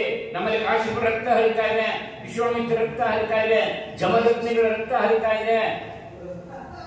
ಇದು ಕಲ್ಪನೆ ಏನಿಲ್ಲ. ಭರದ್ವಾಜ ರಕ್ತ ಹರಿತಿದೆ, ಇಲ್ಲಿ ಬಂದ ಪೂಜೆ ಮಾಡುವ ಮಾತ್ರ ಹೇಳ್ತೀವಿ. ಆ ವಿಷಯಗಳ ರಕ್ತ ಹರಿತಾ ಇದೆ. ಅವ್ರು ಅವಮಾನ ಮಾಡಬಾರ್ದು. 8 ಗಂಟೆ ಆದ್ರೂ ನಲ್ಲಿರೋದು, ಯಾವುದೋ ಹೋಟೆಲ್ ಹೋಗಿ ತಿಂತಾ ಇರೋದು. ಬೇಕೇನು, ನಮ್ಮನ್ನು ನಾವೇ ವೀಕ್ ಮಾಡ್ಕೋಬಾರ್ದು. ನಮ್ಮ ತರ ನಾವೇ ಕಲ್ಲು ಹಾಕೋಬಾರ್ದು. ಕಂದನಾತಿ ಗ್ರಾಮದಲ್ಲಿ ಪ್ರಾಯಶಃ 1640 ಆ ಸಮಯ. ಆ ವೆಂಕಣ್ಣ ಒಂದು ಮರದ ಕೆಳಗೆ ಕೂತಿದ್ದಾನೆ. ಸಿದ್ದಿ ಮಸೂದ್ ಖಾನು ತೆರಿಗೆ ಕಲೆಕ್ಟ್ ಮಾಡಕ್ಕೋಸ್ಕರ ಆನೆ ಮೇಲೆ ಬರ್ತಿರ್ತಾನೆ. ಅವನ ಆದಿ ಆದಿಲ್ ಶಾ ಹಂಗೆ ಬಾಮ ಇದ್ದಾನೆ, ಬಹಳ ದೊಡ್ಡ ಸರ್ದಾರ ಸಿದ್ದಿ ಮಸೂದ್ ಖಾನ್. ಅವನು ಬಹಳ ಬುಡನ್ಕಾರಿ. ಅವನು ರಾಯಸ ಬರುತ್ತೆ ಪತ್ರ ನೋಡ್ತಾನೆ. ಅದು ಕನ್ನಡದಲ್ಲಿ ಇರುತ್ತೆ. ಅವನಿಗೆ ಕನ್ನಡ ಬರಲ್ಲ, ಉರ್ದು ಅವನಿಗೆ. ತನ್ನ ಸಿಪಾಯಿಗಳು ಕೇಳ್ತಾನೆ, ಯಾರಿಗೂ ಅವ್ರು ಕನ್ನಡ ಬರಲ್ಲ. ಈ ದೂರದವ್ರು ವೆಂಕಣ್ಣ ಕೂಗ್ತಿದ್ರು ನಮ್ಮ ಮರದಡಿಗೆ, ಕೂಗ್ತಾನೆ, ಏಯ್ ಇದ್ರ ಬಾಯಿ ಇವಾಗ ಕೂಡ ಓದೋ ಇದನ್ನ ಅಂತ. ಇವ್ ನೋಡ್ತಾನೆ, ಇಲ್ಲ ನಮ್ಗೆ ಓದಕ್ಕೆ ಬರಲ್ಲ. ಅವ್ನಿಗೆ ಕೋಪ ಬಂದ್ಬಿಡುತ್ತೆ ಸದ್ಯ ಮಸೂದ್ ಖಾನ್ಗೆ. ನೀವು ಗೊಮ್ಮನ್ಕ ಬಚ್ಚಾನೆ ಬ್ರಾಹ್ಮಣ ಅಲ್ಲ ನೀನು ಅಂತ. ಬ್ರಾಹ್ಮಣನಾಗಿ ಓದಕ್ಕೆ ಬರಲ್ಲ, ಸುಳ್ಳು ಹೇಳ್ತೀಯ ಅಂದ್ರೆ ಬ್ರಾಹ್ಮಣ ಆದರೂ ಖಂಡಿತ ಓದ್ತಾನೆ ಅಂತ ಪದ್ಧತಿನೇ ಇತ್ತು. ಇವ್ರು ಹೇಳ್ತಾನೆ, ನಿಜವಾಗ್ಲೂ ಬರಲ್ಲ, ನೀನು ಓದ್ತೀಯ ಇಲ್ಲ ಚಳಿಯೇ ಟಾಕ್ಸೋಣ, ಬಾರೋ ಇಷ್ಟು. ಅವರಂಥವ್ರೆ ಮುಸಲ್ಮಾನರು, ಅಂಥ ಕ್ರೂರಿಗಳು. ಇವನು ಭಯ ಆಗೋಗ್ಬಿಡುತ್ತೆ. ಅದೇ ಸ್ವಲ್ಪ ದಿವಸ ರಾಯರಲ್ಲಿ ಬಂದಿರ್ತಾರೆ, ಏನು ಚಾತುರ್ಮಾಸ ಸಂದರ್ಭನೋ ಏನೋ, ನಿತ್ಯ ಸೇವೆ ಮಾಡ್ತಿದ್ದಾನೆ, ನೀರು ತುಂಬಿಸೋದು, ತೋರಣ ಕಟ್ಟೋದು, ಏನೋ ಸೇವೆ ಮಾಡ್ತಾ ಇರ್ತಾನೆ. ಪಾಪ ರಾಯರು ಹೊರಡುವಾಗ ಒಂದು ಮಾತು ಹೇಳ್ತಾನೆ ವೆಂಕಣ್ಣ, ಚಿಕ್ಕ ವಯಸ್ಸಿನಲ್ಲೇ ನನ್ನ ಪೋಷಕರು ತೀರ್ಕೊಂಡ್ಬಿಟ್ರು, ನನ್ನೆಲ್ಲ ಉಪಯೋಗಿಸ್ತಾರೆ, ಉಡಾಳ ಅಂತಾರೆ, ಬೀದಿ ಬಸವ ಅಂತಾರೆ, ಅವಿವೇಕಿ ಅಂತಾರೆ, ಮುಠಾಳ ಅಂತಾರೆ, ಕೆಲಸ ಮಾಡಿಸ್ಕೊಡ್ತಾರೆ ಗುರುಗಳೇ. ನನ್ನನ್ನು ಕರ್ಕೊಂಡು ಹೋಗ್ಬಿಡಿ. ಇಲ್ಲಪ್ಪ, ನೀನು ನನ್ನ ಜೊತೆ ಬರಬೇಡ, ನೀನೊಂದು ಕೆಲಸ ಮಾಡು, ನಿನ್ನ ಜೀವನದಲ್ಲಿ ಯಾವಾಗ ತುಂಬ ಭಯ ಆಗುತ್ತೆ, ಜಿಗುಪ್ಸೆ ಆಗೋಗ್ಬಿಡುತ್ತೆ, ನಾನು ನೆನೆಸ್ಕೊ, ನಿನ್ನ ಜೀವನದಲ್ಲಿ ಪರಿವರ್ತನೆ ಆಗುತ್ತೆ. ಯಾಕೆ ರಾಯರ ಗುರುತು ಮುಂದೆ ಏನಾಗುತ್ತೆ, ಇವ್ನು ಯಾವಾಗ ಮಾರು ಅಂತ ನಿಮ್ಗೆ ಭಯ ಆಗೋಗ್ಬಿಡುತ್ತೆ, ನಿಜವಾಗ್ಲೂ ಚುಡಿಯೇ ಹೊಡಿತಾರೆ. ತಕ್ಷಣ ರಾಯಸ ಪುತ್ರ ತೆಗಿತಾನೆ, ಸ್ಪಾಂಟೇನಿಯಸ್ ಆಗಿ ಓದ್ಬಿಡ್ತಾನೆ. ಆ ಸಿದ್ದಿ ಮಸೂದ್ ಖಾನ್ಗೆ ಒಂದು ಗಂಡು ಶಿಶು ಜನ್ಮ ಆಗಿದೆ ಅಂತ ಸುದ್ದಿ ಇರುತ್ತದೆ. ಅವನು ಬಹಳ ಖುಷಿ ಆಗ್ಬಿಡುತ್ತೆ, ಜೋರ ಅಂತ ಬೆನ್ನು ಹೊಡಿತಾನೆ, ಶಬಾಷ್ ಅಂತ. ಇವನು ಕೆಳಗೆ ಬಿದ್ದು ಹೋಗ್ತಾನೆ. ನಾನು ಎಲ್ಲಿದ್ದೀನಿ ಅನ್ನೋದೇ ಗೊತ್ತಿಲ್ಲ. ಆಗ ಹೇಳ್ತಾನೆ, ನೀನೇನ್ ಮಾಡ್ತಾರೆ, ನಾನು ದನ ಕಾಯ್ತೀನಿ ಅಷ್ಟೇ, ಸೈನ್ಯದಲ್ಲಿ ಸೇರ್ಕೊ. ಅವ್ನಿಗೆ ಅಪಾಯಿಂಟ್ಮೆಂಟೇ ಆಗೋಗ್ಬಿಡುತ್ತೆ. ಅವಾಗ ಅನ್ಸುತ್ತೆ, ಈ ವೆಂಕಣ್ಣೆ ನಾನು ಅಕ್ಕಾಗಿನೇ ಬರ್ದವನಲ್ಲ, ಒಂದ್ ದಿವಸ ಆ ಬರ್ದಲ್ಲ ಆ ಬರ್ದವನಲ್ಲ, ರಾಘವೇಂದ್ರ ಸ್ತುತಿ ಮಾಡಿದ್ದಕ್ಕೆ ಸ್ಪಾಂಟೇನಿಯಸ್ ಆಗಿ ಓದ್ಬಿಡ್ತಾನೆ. ನಿಮ್ಮ ಗುರುಗಳ ಅನುಗ್ರಹದಿಂದ ನಾನು ಸ್ವಲ್ಪ ವಿದ್ಯಾಭ್ಯಾಸ ಮಾಡಿದ್ರೆ ಇನ್ನೂ ನನ್ನ ಜೀವನ ಸಾರ್ಥಕ ಆಗುತ್ತೆ. ನೋಡಿ, ಅವನು ಸಿದ್ದಿ ಮಸೂದ್ ಖಾನ್ ಸೈನ್ಯದಲ್ಲಿ ಸೇರ್ಕೊಂಡವನು ಮುಂದಕ್ಕೆ ಯಾವ ಮಟ್ಟಕ್ಕೆ ಬರ್ತಾನೆ, ದಿವಾನ್ ವೆಂಕಣ್ಣ ಆಗ್ತಾನೆ. He has become advisor to ಸಿದ್ದಿ ಮಸೂದ್ ಖಾನ್. ಇದು ಪ್ರತ್ಯಕ್ಷ ನಡೆದಷ್ಟೇ. ಈಗ ನಾವು ರಾಯರ ಮುಂದೆ ಕೂತಿದ್ದೀವಿ, ಅಂಥ ಗುರುಗಳನ್ನ ಇಟ್ಕೊಂಡಿದ್ದೀವಿ, ಅಂಥ ಮತದಲ್ಲಿದ್ದೀವಿ, ಅದು ನಮ್ಮ ಚಿಂತನೆ ಎಲ್ಲೋ ಕೆಳಗಡೆ ಇದೆ. ಅದಕ್ಕೆ ನಮ್ಮ ಹೇಳೋದು, ಆಪಾದ ಮೌಳಿ ಪರ್ಯಂತಂ ಗುರುಣಾಂ ಆಕೃತಿ ಸ್ಪ್ರೇ ತೇನ ವಿಘ್ನ ಪ್ರಣಶ್ಯಂತಿ ಸಿದ್ಧಂಚಿತ ಮನೋರಥಾ. ನಾವು ಬರೆಯುವಾಗ, ಓದುವಾಗ, ಕೆಲಸ ಮಾಡುವಾಗ ಅಂತ ಮಹಾಭಾರತನ ಪೂರ್ಣ ಮಂಗಳ ಚಿತ್ರವನ್ನು ಯಾರು ಸ್ಮರಣೆ ಮಾಡ್ತಾರೋ ಜೀವನದಲ್ಲಿ ಪರಿವರ್ತನೆ ಆಗೋಗ್ಬಿಡುತ್ತೆ. ನಾವು ಬರೀ ಅವ್ರ ಮೇಲೆ ಕಾಮೆಂಟ್ ಮಾಡೋ, ಇವ್ರ ಮೇಲೆ ಕಾಂಪೌಂಡ್ ಮಾಡೋ, ಅದು ಸರಿ ಇಲ್ಲ, ನಮ್ಮ ತಂದೆ ಸರಿ ಇಲ್ಲ, ತಾಯಿ ಸರಿ ಇಲ್ಲ, ನಮ್ಮ ಏರಿಯಾ ಸರಿ ಇಲ್ಲ, ನಮ್ಮ ಮನೆ ಸರಿ ಇಲ್ಲ, ನಮ್ಮ ಜನಾಂಗನೇ ಸರಿ ಇಲ್ಲ, ನಮ್ಮ ರಾಜ್ಯವೇ ಸರಿ ಇಲ್ಲ, ಅಲ್ಟಿಮೇಟ್ಲಿ ಇವನೇ ಸರಿ ಇಲ್ಲ. ತುಂಬಾ ಜನ ಹಾಗೆ ಬರೀ ಅವ್ರ ಮೇಲೆ ಕಾಮೆಂಟ್ ಮಾಡ್ತೀವಿ, ಕಡೆಗೆ ಹಾಗೋ ನಮ್ಮ ಜೀವನನೇ ಹಾಳಾಯ್ತು. ಅಂತರ್ಗುಹೆಯಲ್ಲಿ 353 ವರ್ಷ ಆಯ್ತಾರ ಕೂತು ರಾಯರು ಅವ್ರನ್ನ ಕಾಮೆಂಟ್ ಮಾಡ್ತಾ ಇದಾರ. ಎಷ್ಟು ಜನ ಕೂಗಿದ ಕಡೆ ರಾಘವೇಂದ್ರ ಅಂತ ಕಣ್ಣೀರು ಹಾಕ್ತಾರೆ, ಪರಿಹಾರ ಮಾಡ್ತಾ ಇದ್ದಾರೆ, ತಪಸ್ ಮಾಡ್ತಿಲ್ವಾ? ಇಷ್ಟೆಲ್ಲ ಪ್ರತ್ಯಕ್ಷ ಉದಾಹರಣೆ ನೋಡ್ತಾ ಇದೀವಿ ನಾವು. ಆಗ ನಾವು ಬೆಚ್ಚಗಿದ್ದೀವಿ, ಒಂಚೂರು ಸ್ವಲ್ಪ ಸೆಕೆ ಆಗೋಗಿಲ್ಲ, ಫ್ಯಾನ್ ಹಾಕೊಂಡು ಕೂತ್ಕೋತೀವಿ. ಇವತ್ತು 1 ಕಿಲೋಮೀಟರ್ ನಡೆಯಲ್ಲ, ಆಟೋ ಕೂತ್ಕೋತಾ ಇರ್ತಾರೆ ಹುಡುಗರು. 8 ಮೈಲಿ ಕೇಳಿ, ಇವರೆಲ್ಲ 8 ಮೈಲಿ 10 ಮೈಲಿ ನಡೀತಾ ಇರ್ಲಿಲ್ವಾ? ನಡೆಯೋದ್ರಲ್ಲಿ ಆರೋಗ್ಯ ಇರ್ತಿರ್ಲಿಲ್ವಾ? ನಮ್ಗೆಲ್ಲ ಪೂರ್ತಿ ಸುಖ ಬೇಕು, ಕೂತಲ್ಲೇ ಎಲ್ಲ ಬರ್ತಾ ಇರ್ಬೇಕು. ಇವನೇ ಸಾಧನೆ ಮಾಡ್ತಾರೆ, ನೀವು ಯಾವ ತಪಸ್ಸು ಮಾಡ್ತಾರೆ?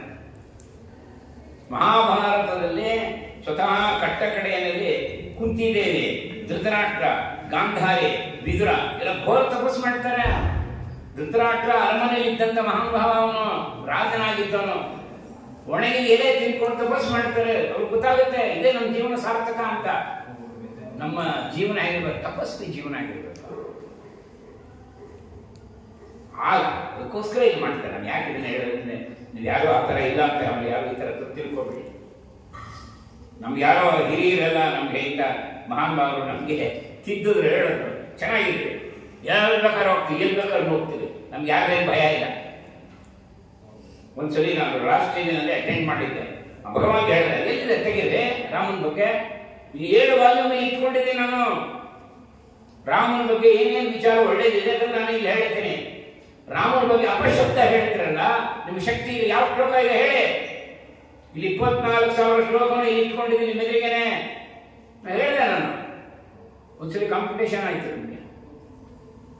ನಮ್ಗೆ ಯಾರೇನು ಭಯ, ಯಾರೇನಾಗಬೇಕಾಗಿದೆ ನಮ್ಗೆ? ಯಾವ ಸರ್ಕಾರ ಏನ್ ಮಾಡುತ್ತೆ ನಮ್ಗೆ? ಯಾರೇ ಊಟ ಕೊಡಲ್ಲ, ನಮಗ್ ಕೊಡ್ತಿರೋದು ನಮ್ಮ ಸ್ವಾಮಿ ನಮ್ಗೆ ಊಟ ಕೊಡ್ತಿರೋದು. ಈ ಧೈರ್ಯ ಬ್ರಾಹ್ಮಣಿಗಿರ್ಬೇಕ್ರೆ. ನಮೇ ಭಕ್ತ ಪ್ರಣಶ್ಯತೆ ಕೌಂತೆಯ ಪ್ರತಿಜಾನಿ, ನಮೇ ಭಕ್ತ ಪ್ರಣಶ್ಯತೆ. ನನ್ ಭಕ್ತ ನಾಶ ಆಗಲ್ಲ, ನಾನು ಬಿಡಲ್ಲ. ಭಗವಂತ ನಮ್ಮ ಅನ್ಯಾಯ ಮಾಡ್ತಾನೆ ಅಂದ್ರೆ ಎಲ್ಲಾದ್ರೂ ಕೇಳಿದಿರ? ಎಲ್ಲಾದ್ರೂ ಒಂದಾದ್ರೂ ಉದಾಹರಣೆ ಭಗವಂತ ಅವಮಾನ ಮಾಡ್ಬಿಟ್ಟ ಅಂತ ಯಾವ್ದಾದ್ರು ಒಂದು ಇನ್ಸಿಡೆಂಟ್ ಇದೆಯಾ? ಯಾರು ವಿರೋಧಿಗಳಾದ್ರೂ ಹೇಳಿದ್ದಾರೆ ಭಗವಂತ ಪಾಪ ಮೋಸ ಮಾಡ್ಬಿಟ್ಟ ಅಂತ? ಬೇರೆಯವರು ಮೋಸ ಮಾಡಿದ್ದುಂಟು, ಭಗವದ್ ದ್ರೋಹಿಗಳು ಮಾಡಿದ್ದುಂಟು. ಅದಕ್ಕೆ ನಹಿ ನಾಗೇನ ಸದೃಶಂ ಪವಿತ್ರಮಿಹ ವಿದ್ಯತೆ ತತ್ ಸ್ವಯಂ ಯೋಗ ಸಂಸಿದ್ಧ ಕಾಲೇನಾತ್ಮನಿ ವಿಂದತೆ. ಕೃಷ್ಣ ಹೇಳ್ತಾನೆ, there is no substitute for knowledge. ಅಲ್ಲಿಂದ ಬಂದಿದ್ದು, ಅದು ಇಂಗ್ಲಿಷ್ನವ್ರಿಗಲ್ಲ. ಅವರು ಟ್ರಾನ್ಸ್ಲೇಟ್ ಮಾಡೋದು ಇಂಗ್ಲಿಷ್ನವ್ರಿಗೆಲ್ಲ ಏನು ಗೊತ್ತಿಲ್ಲ. ಅವ್ರು ಪುಣ್ಯ ಅನ್ನೋದಕ್ಕೆ ಏನು ಅರ್ಥವೇ ಗೊತ್ತಿಲ್ಲ ಅವ್ರಿಗೆ. ಅವ್ರು ಬರೀ ಸಿನ್ ಅಂತಾರೆ. ಮೆಟಾ ಸಿನ್ನು, ಅನಾ ಸಿನ್ನು, ನೂರು ಸಿನ್ನೆ.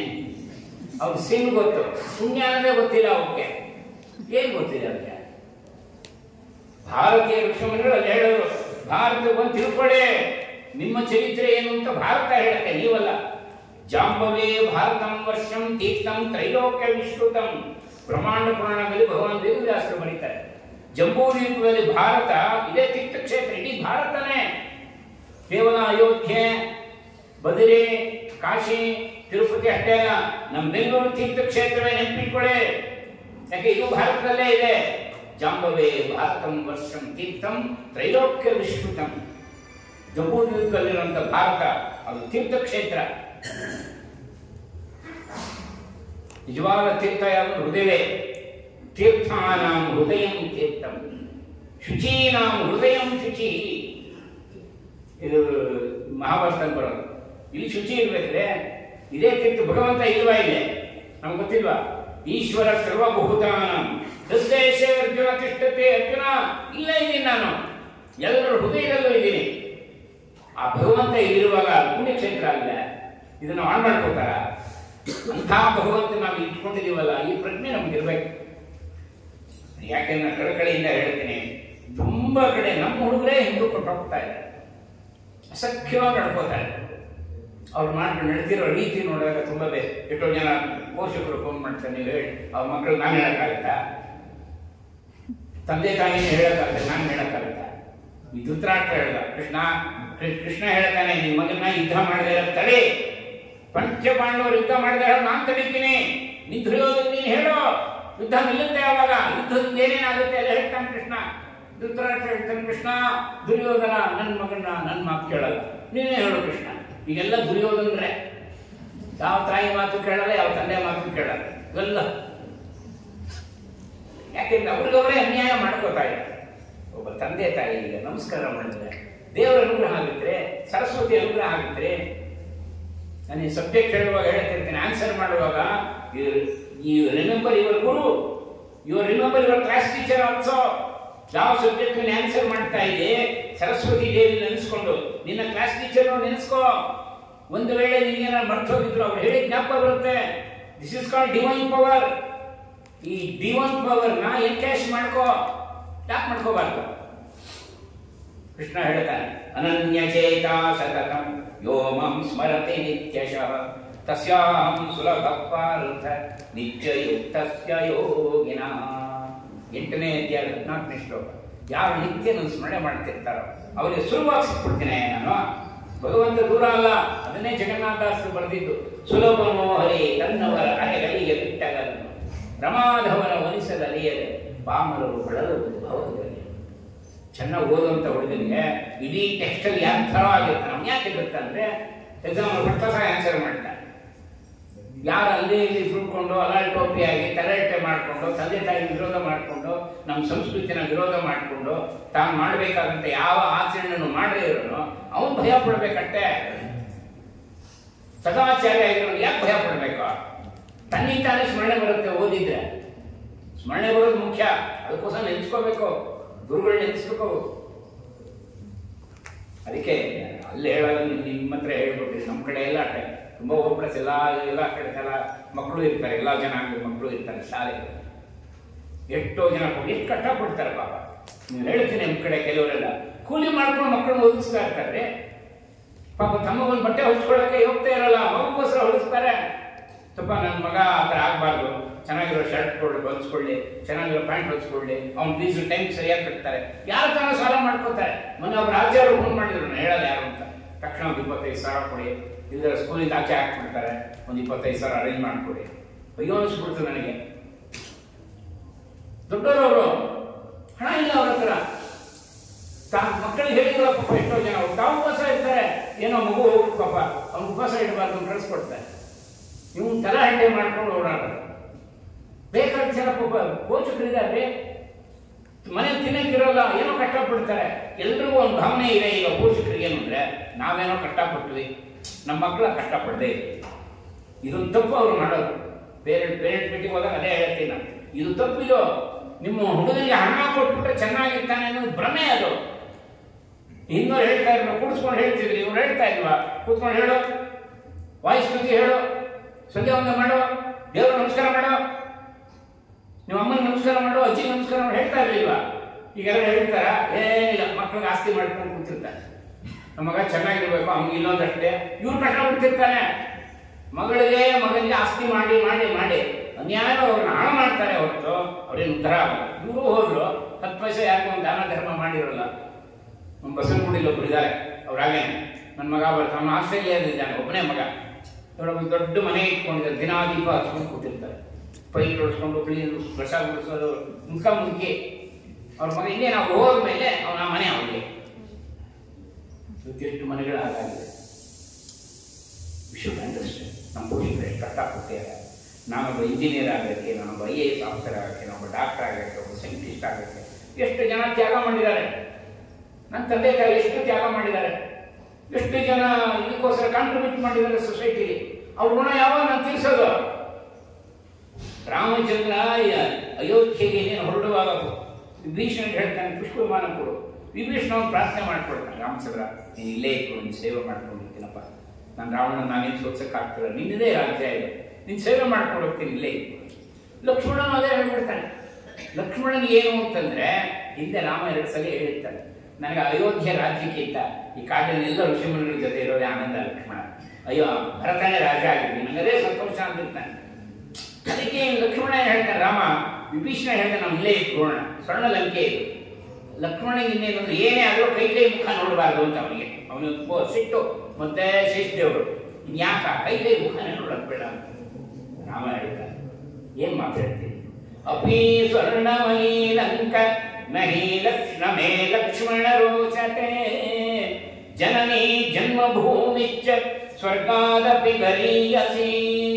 ಲಕ್ಷ್ಮಣ, ಸ್ವರ್ಣ ಲಂಕೆ ಆಗಿರ್ಬೋದು, ನನಗೆ ಇದೆಲ್ಲ ಅಭ್ಯಾಸ ಇಲ್ಲಪ್ಪ, ನನಗೆ ಇದೆಲ್ಲ ಅಭ್ಯಾಸ ಇಲ್ಲ. ಜನನೀ ಜನ್ಮಭೂಮಿಶ್ಚ ಸ್ವರ್ಗಾದಪಿ ಗರೀಯಸಿ, ನನ್ನ ಹೆತ್ತ ತಾಯಿ, ನನ್ನ ಮಾತೃಭೂಮಿ ಎಲ್ಲದಕ್ಕಿಂತ ಶ್ರೇಷ್ಠ ಲಕ್ಷ್ಮಣ. ಇದೇ ರಾಮ ಕೊಟ್ಟ ಸಂದೇಶ. ರಾಮ ಕೊಟ್ಟ ಸಂದೇಶ 3 ತಿಂಗಳ ಹಿಂದೆ ಇಲ್ಲಿ ಬನಶಂಕರಿಯಲ್ಲಿ ಯಾವುದೋ ಇದಾಯ್ತು, ಧರ್ಮೋದಕ. ಅವ್ರು ಹೇಳಿದ್ರೆ ಬೇಜಾರಾಗುತ್ತೆ. ಅವ್ರ ಮಗ ಅಟ್ಟೆಯಲ್ಲಿದ್ದಾನೆ, ಬರ್ತಾನೆ ಅನ್ಕೊಂಡು ಬರಲೇ ಇಲ್ಲ. ಅವ್ರ ಪುರೋಹಿತರು ಹೇಳಿದ್ರು, ಯಾರು ಧರ್ಮೋದಕ ಕೊಡೋಕ್ಕೆ ಬರಲಿಲ್ಲ. ಕಡೆಗೆ ನಾನೇ ಧರ್ಮೋದಕ ಕೊಟ್ಟು ಮುಗಿಸ್ದೆ ಆಚಾರ್ಯ. ಆಕೆ ಗತಿ ಏನಾಯ್ತು? ಕಷ್ಟಪಟ್ಟು ಓದಿಸಿರೋದ್ರೆ ಇವೊಂದು ವರ್ಷದಿಂದ ಬಂದಂತ ನಂಗೆ ರಜಾ ಇರಲ್ಲ ಅಂತ ಬಂದು ಎಲ್ಲರೂ ಹೇಳಿದಕ್ಕೆ ಒಂದ್ಸಲ ಯಾರು ಬಂದ್ಬಿಡ ನೋಡ್ಬೇಕು ಅಂತಾರೆ. ಹೆತ್ತ ತಾಯಿ ನೋಡಕ್ಕೆ ಒಂದ್ಸಲ ಒಂದು ವಿಸಿಟ್ ಮಾಡ್ಬಿಟ್ಟು ಹಾಗೆಲ್ಲ ನಾನು ಬರೋಕ್ಕಾಗಲ್ಲ, ಸಿಕ್ಕಾಪಟ್ಟೆ ಖರ್ಚಾಗುತ್ತೆ ಗೊತ್ತಾ, ನೀನು ಅವ್ರಿಗೆ ಕೇಳಿ ಹೇಳ್ಬಿಡ, ಬರಲಿಲ್ಲ ಅಂತ. ಬಂದಿದ್ದೀನಲ್ಲ ನೋಡ್ಬಿಡು ತಾಯಿಗೆ. ಇದೇ ಬನಶಂಕರಿ ಇವನು 3 ತಿಂಗಳು ಆಯ್ತು ತಿಳ್ಕೊಂಡು ಅವರು ಹೇಳಿದ್ರು, ರೈತರು ಯಾರು ಬರಲಿಲ್ಲ ಅವ್ರ ಕಡೆ, ನಾನೇ ಧರ್ಮ ಇದೇಂದ್ರೆ ಬ್ರಾಹ್ಮಣರು.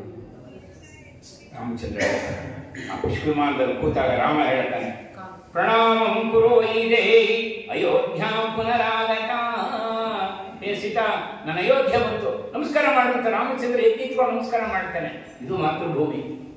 ಅಯೋಧ್ಯ ಬಂತು, ರಾಮ ನಮಸ್ಕಾರ ಮಾಡ್ತಾನೆ. ವಾಲ್ಮೀಕಿ ರಾಮಾಯಣ ಕಥೆ ಅದು. ಸೀತೆ ಎತ್ತಿತ್ಕೊಂಡು ನಮಸ್ಕಾರ ಮಾಡ್ತಾರೆ, ಸುಗ್ರೀವರು ನಮಸ್ಕಾರ ಮಾಡ್ತಾರೆ, ಹನುಮದೇವರು ಎತ್ತಿತ್ಕೊಂಡು ನಮಸ್ಕಾರ ಮಾಡ್ತಾರೆ, ನಳ, ನೀಲ, ಮೈಲ, ಜಾಂಬವಂತರು ಎಲ್ಲ ನಮಸ್ಕಾರ ಮಾಡ್ತಾರೆ. ಒಂದು ಮಾತೃಭೂಮಿಗೆ ಯಾವ ರೀತಿ ತಾನು ಸಲ್ಲಿಸಬೇಕು ಗೌರವ. ಇವತ್ತೆಲ್ಲ ಯಾರು ಪೇರೆಂಟ್ಸ್ ಕಡೆ ಚೆನ್ನಾಗಿ ಓದಬೇಕು, ಅಮೇರಿಕಾ ಹೋಗ್ಬೇಕು, ಇದೇ ಭಾವನೆ. ರೇ ಅಮೇರಿಕಾದಲ್ಲಿ ಸ್ವಚ್ಛತೆ ಇದೆ. ಒಬ್ಬ ಹುಡುಗ ಹೇಳ್ತಿದ್ದ, ಯಾರು ಆ ಥರದವ್ರು ಇಲ್ಲ ಬಿಡಿ, ಅಂಕಲ್ ಅಮೆರಿಕ ಅಮೆರಿಕ ಅಂತೀರಿ, ನಮ್ಮ ಇಂಡಿಯಾ ಅಮೆರಿಕದಿಂದ 50 ವರ್ಷ ಹಿಂದೆ ಇದೆ. ಅಮೆರಿಕ ಎಷ್ಟು ಕ್ಲೀನ್ ಆಗಿದೆ ಗೊತ್ತಾ ಅಂಕಲ್? ರೋಡೆಲ್ಲ ಕ್ಲೀನ್ ಆಗಿರುತ್ತೆ, ಬಾತ್ರೂಮ್ ಎಲ್ಲ ಕ್ಲೀನ್ ಆಗಿರುತ್ತೆ, ಹೋಟ್ಲೆಲ್ಲ ಕ್ಲೀನ್ ಆಗಿರುತ್ತೆ. ಅವನು ಹೇಳಿದ್ದು ರೇ ಸ್ವಚ್ಛತೆ ಇದ್ದರೆ ಪಾವಿತ್ರತೆ ಇಲ್ಲ. ಅಮೆರಿಕದಲ್ಲಿ ಸ್ವಚ್ಛತೆ ಇದೆ, ಪಾವಿತ್ರತೆ ಇಲ್ಲ. ಭಾರತದಲ್ಲಿ ಸ್ವಚ್ಛತೆ ನಾವೇ ಮಾಡಬೇಕು. ಆದ್ರೆ ಪವಿತ್ರವಾದ ಭೂಮಿ ಇದು. ಅನಂತ ಕೋಟಿ ಜನ್ಮ ಇರಬೇಕು, ಪುಣ್ಯ ಇರಬೇಕು ಈ ಭಾರತ ನಾವು ಜನಿಸಬೇಕಾದ್ರೆ. ಎಂತೆಂಥ ಮಹಾನ್ ಭಾವರು ಜನಿಸಿದಂಥ ರಾಷ್ಟ್ರದಲ್ಲಿ ನಾವು ಹುಟ್ಟಬೇಕಾದ್ರೆ ಅನಂತ ಕೋಟಿ ಪುಣ್ಯ ಇರಬೇಕು. ಇಲ್ಲಿ ಪಾವಿತ್ರತೆ ಇದೆ ಅಲ್ವಾ? ಇದು ಮನನ ಮಾಡಬೇಕು ನಾವು. ನೀನು ಈ ದೇಶ ಕ್ಲೀನಾಗಿ ಇಡು, ಯಾರು ಬೇಡ ಅಂತಾರೆ? ನಮ್ಮ ಎದುರು ಅಂಜನಾದೇವಿಗೆ ಮತಂಗ ಋಷಿಗಳ ಅಂಜನಾದೇವಿಗೆ ಹೋಗಿ ಪ್ರಾರ್ಥನೆ ಮಾಡ್ಕೊಳ್ತಾರೆ. ಕುಂಜರನ ಪುತ್ರಿ ಕೇಸರಿ ಪತ್ನಿ, ನನ್ನ ಸಂತಾನ ಆಗಬೇಕು, ಒಳ್ಳೆ ಪುತ್ರ ಪಡಿಬೇಕು ಅಂತ. ಮತಂಗ ಋಷಿಗಳು ಕೇಳ್ತಾರೆ, ಒಳ್ಳೆ ಪುತ್ರ ಅಂದ್ರೆ ಹೇಗಮ್ಮ, ನಿಂದೇನು ಉದ್ದೇಶ? ಅವನು ಒಳ್ಳೆ ಮಹಾಜ್ಞಾನಿಯಾಗಿರ್ಬೇಕು. ತುಂಬಾ ಸಂತೋಷ ಪಡ್ತಾರೆ, ಅಂತ ಮಗನ ಪಡಿಬೇಕು ಅಂತಿದೆಯಲ್ಲಮ್ಮ. ಮಹಾಪರಾಕ್ರಮಿಯಾಗಿರ್ಬೇಕು, ಅಷ್ಟೇನ ಮಾತಾರೆ. ಇನ್ನೊಂದು ಗುಣ ಇರಬೇಕು. ಇನ್ನೇನು ಗುಣಮ್ಮ? ಮತಂಗ ಋಷಿ ಕೇಳ್ತಾರೆ, ಭಗವಂತನ ಅನನ್ಯ ಭಕ್ತನಾಗಿರ್ಬೇಕು. ಮತಂಗ ಋಷಿಗಳು ಕುಳಿದು ಬಿಡ್ತಾರೆ. ಬರೀ ಜ್ಞಾನಿ ಅಷ್ಟೇ ಅಲ್ಲ, ಮಹಾಪರಾಕ್ರಮಿ ಅಷ್ಟೇ ಅಲ್ಲ, ಭಗವಂತನ ಅನನ್ಯ ಭಕ್ತನಾಗಿರ್ಬೇಕು ಅಂತ ಹೇಳಿ ಕುಣಿದು ಬಿಡ್ತಾರೆ. ತಮ್ಮ ತುಳಸಿ ಮಾಲೆ ಕೈಯಲ್ಲಿ ಇಟ್ಕೊಂಡು ಕುಣಿದಾಡ್ಬಿಡ್ತಾರೆ ಮತಂಗ ಋಷಿಗಳು. ಇಲ್ಲಿ ಯಾರು ಕೇಳಿಬೇಕಾದ್ರೆ ಸರ್ವೆ ಮಾಡಿ, ನಿಮ್ಗೆ ಎಂತ ಮಕ್ಕಳು ಇರಬೇಕು, ಚೆನ್ನಾಗಿ ಓದ್ಬೇಕು, ಆಮೇಲೆ ಚೆನ್ನಾಗಿ ಸಂಪಾದನೆ ಮಾಡಬೇಕು, ಆಮೇಲೆ ಅಷ್ಟೇ. ಅವನೆಲ್ಲ ಬ್ರಿಗೇಡ್ ಗ್ರೌಂಡಲ್ಲಿ ಕಾರ್ ತಗೊಂಡು ಓಡಾಡ್ತಾರೆ ಸಾಕು. ಇಲ್ಲಿ BTM ದೇವತೆಗಳು ಅರ್ಚಕರು ಹೇಳೋದು, ಗಣಪತಿ ದೇವಸ್ಥಾನದ ಅರ್ಚಕರು, ನಿಮ್ಮ ಮಕ್ಕಳಿದ್ದಾರೆ ಭಟ್ರೆ ಅಂದ್ರೆ, ಮಕ್ಕಳಿದ್ದಾರೆ ಸ್ವಾಮಿ ಅಂತಂದ್ರು. ಮಕ್ಕಳಿದಾರ ಎಲ್ಲ ಹೊಟ್ಟೆ ಇದ್ದೀರಾ ಸುಮ್ಮನೆ ಕೇಳಬೇಕು ಕೂತಾಗ ಅ ಇ ಈ ಓ ಅಂದ್ರು. ಇದೇನೆ ಆಮೇಲೆ ಅವ್ರು ಹೆಂಡ್ತಿ ಹೇಳೋದು, ಏನು ಅವ್ರ ಹತ್ರ ಹಿಂಗೆ ಹೇಳ್ತೀರಿ ನೀವು, ಸರಿಯಾಗಿ ಬಿಡಿಸಿ ಹೇಳ್ರಿ ಅಂತ. ಏನು ಹಾಗಂದ್ರೆ ಅಂತಂದ್ರೆ, ಒಬ್ಬ ಮಗ ಅಮೆರಿಕಾದಲ್ಲಿದ್ದಾನಂತೆ, ಎರಡನೇ ಮಗ ಆಸ್ಟ್ರೇಲಿಯಾ. ಈ ಅಂದ್ರೆ ನಾನು ಹೆಂಡತಿ ಇಲ್ಲೇ ಇದ್ದೀವಿ. ಈ ಅಂದ್ರೆ ಈಶ್ವರ ಗುಡಿಯಲ್ಲಿ ಪೂಜೆ ಮಾಡ್ಕೊಂಡಿದ್ದೀವಿ. ಓ ಅಂದ್ರೆ ಇಲ್ಲಿ ಉಪನ್ಯಾಸ ಕೇಳ್ಕೊಂಡು ಊಟ ಮಾಡ್ಕೊಂಡಿದ್ದೀವಿ. ಈ ತರ ಬೇಕಾಟ್ ಮನೆ ಹೇಳಿದೆ. ಯಾರು ತಪ್ಪು ತಿಳ್ಕೊಬೇಡಿ, ಆ ರೀತಿ ನಮ್ಮ ತಂದೆ ತಾಯಿ ಸ್ವರ್ಗ ನಮಗೆ ಉತ್ತಮ ಜೀವನ ಸಿಗಲ್ಲ. ತಾಯಿಂದ್ರು ಹೊಟ್ಟೆನೆ, ಯಾರು ಪೇರೆಂಟ್ಸ್ ಬಂದಿದ್ದು V should be very careful. ನಾನು ಇಲ್ಲಿ ಇದರಲ್ಲಿ ಇಂದಿರಾನಗರದಲ್ಲಿ ಮಹಾಲಯ ಅಮಾವಾಸ್ಯೆ ತುಂಬಾ ಜನ ಬಂದಿದ್ರು. ಪಾಪ ರಜಾ ಹಾಕಿ ತುಂಬಾ ಜನ ಬಂದಿದ್ರು. ಅವ್ರಿಗೆಲ್ಲ ಹೇಳಿದೆ, ಇವತ್ತು 300 ಜನ ನೀವೆಲ್ಲ ತರ್ಪಣ ಕೊಡಕ್ ಬಂದಿದ್ರಿ, ಬಹಳ ಸಂತೋಷ.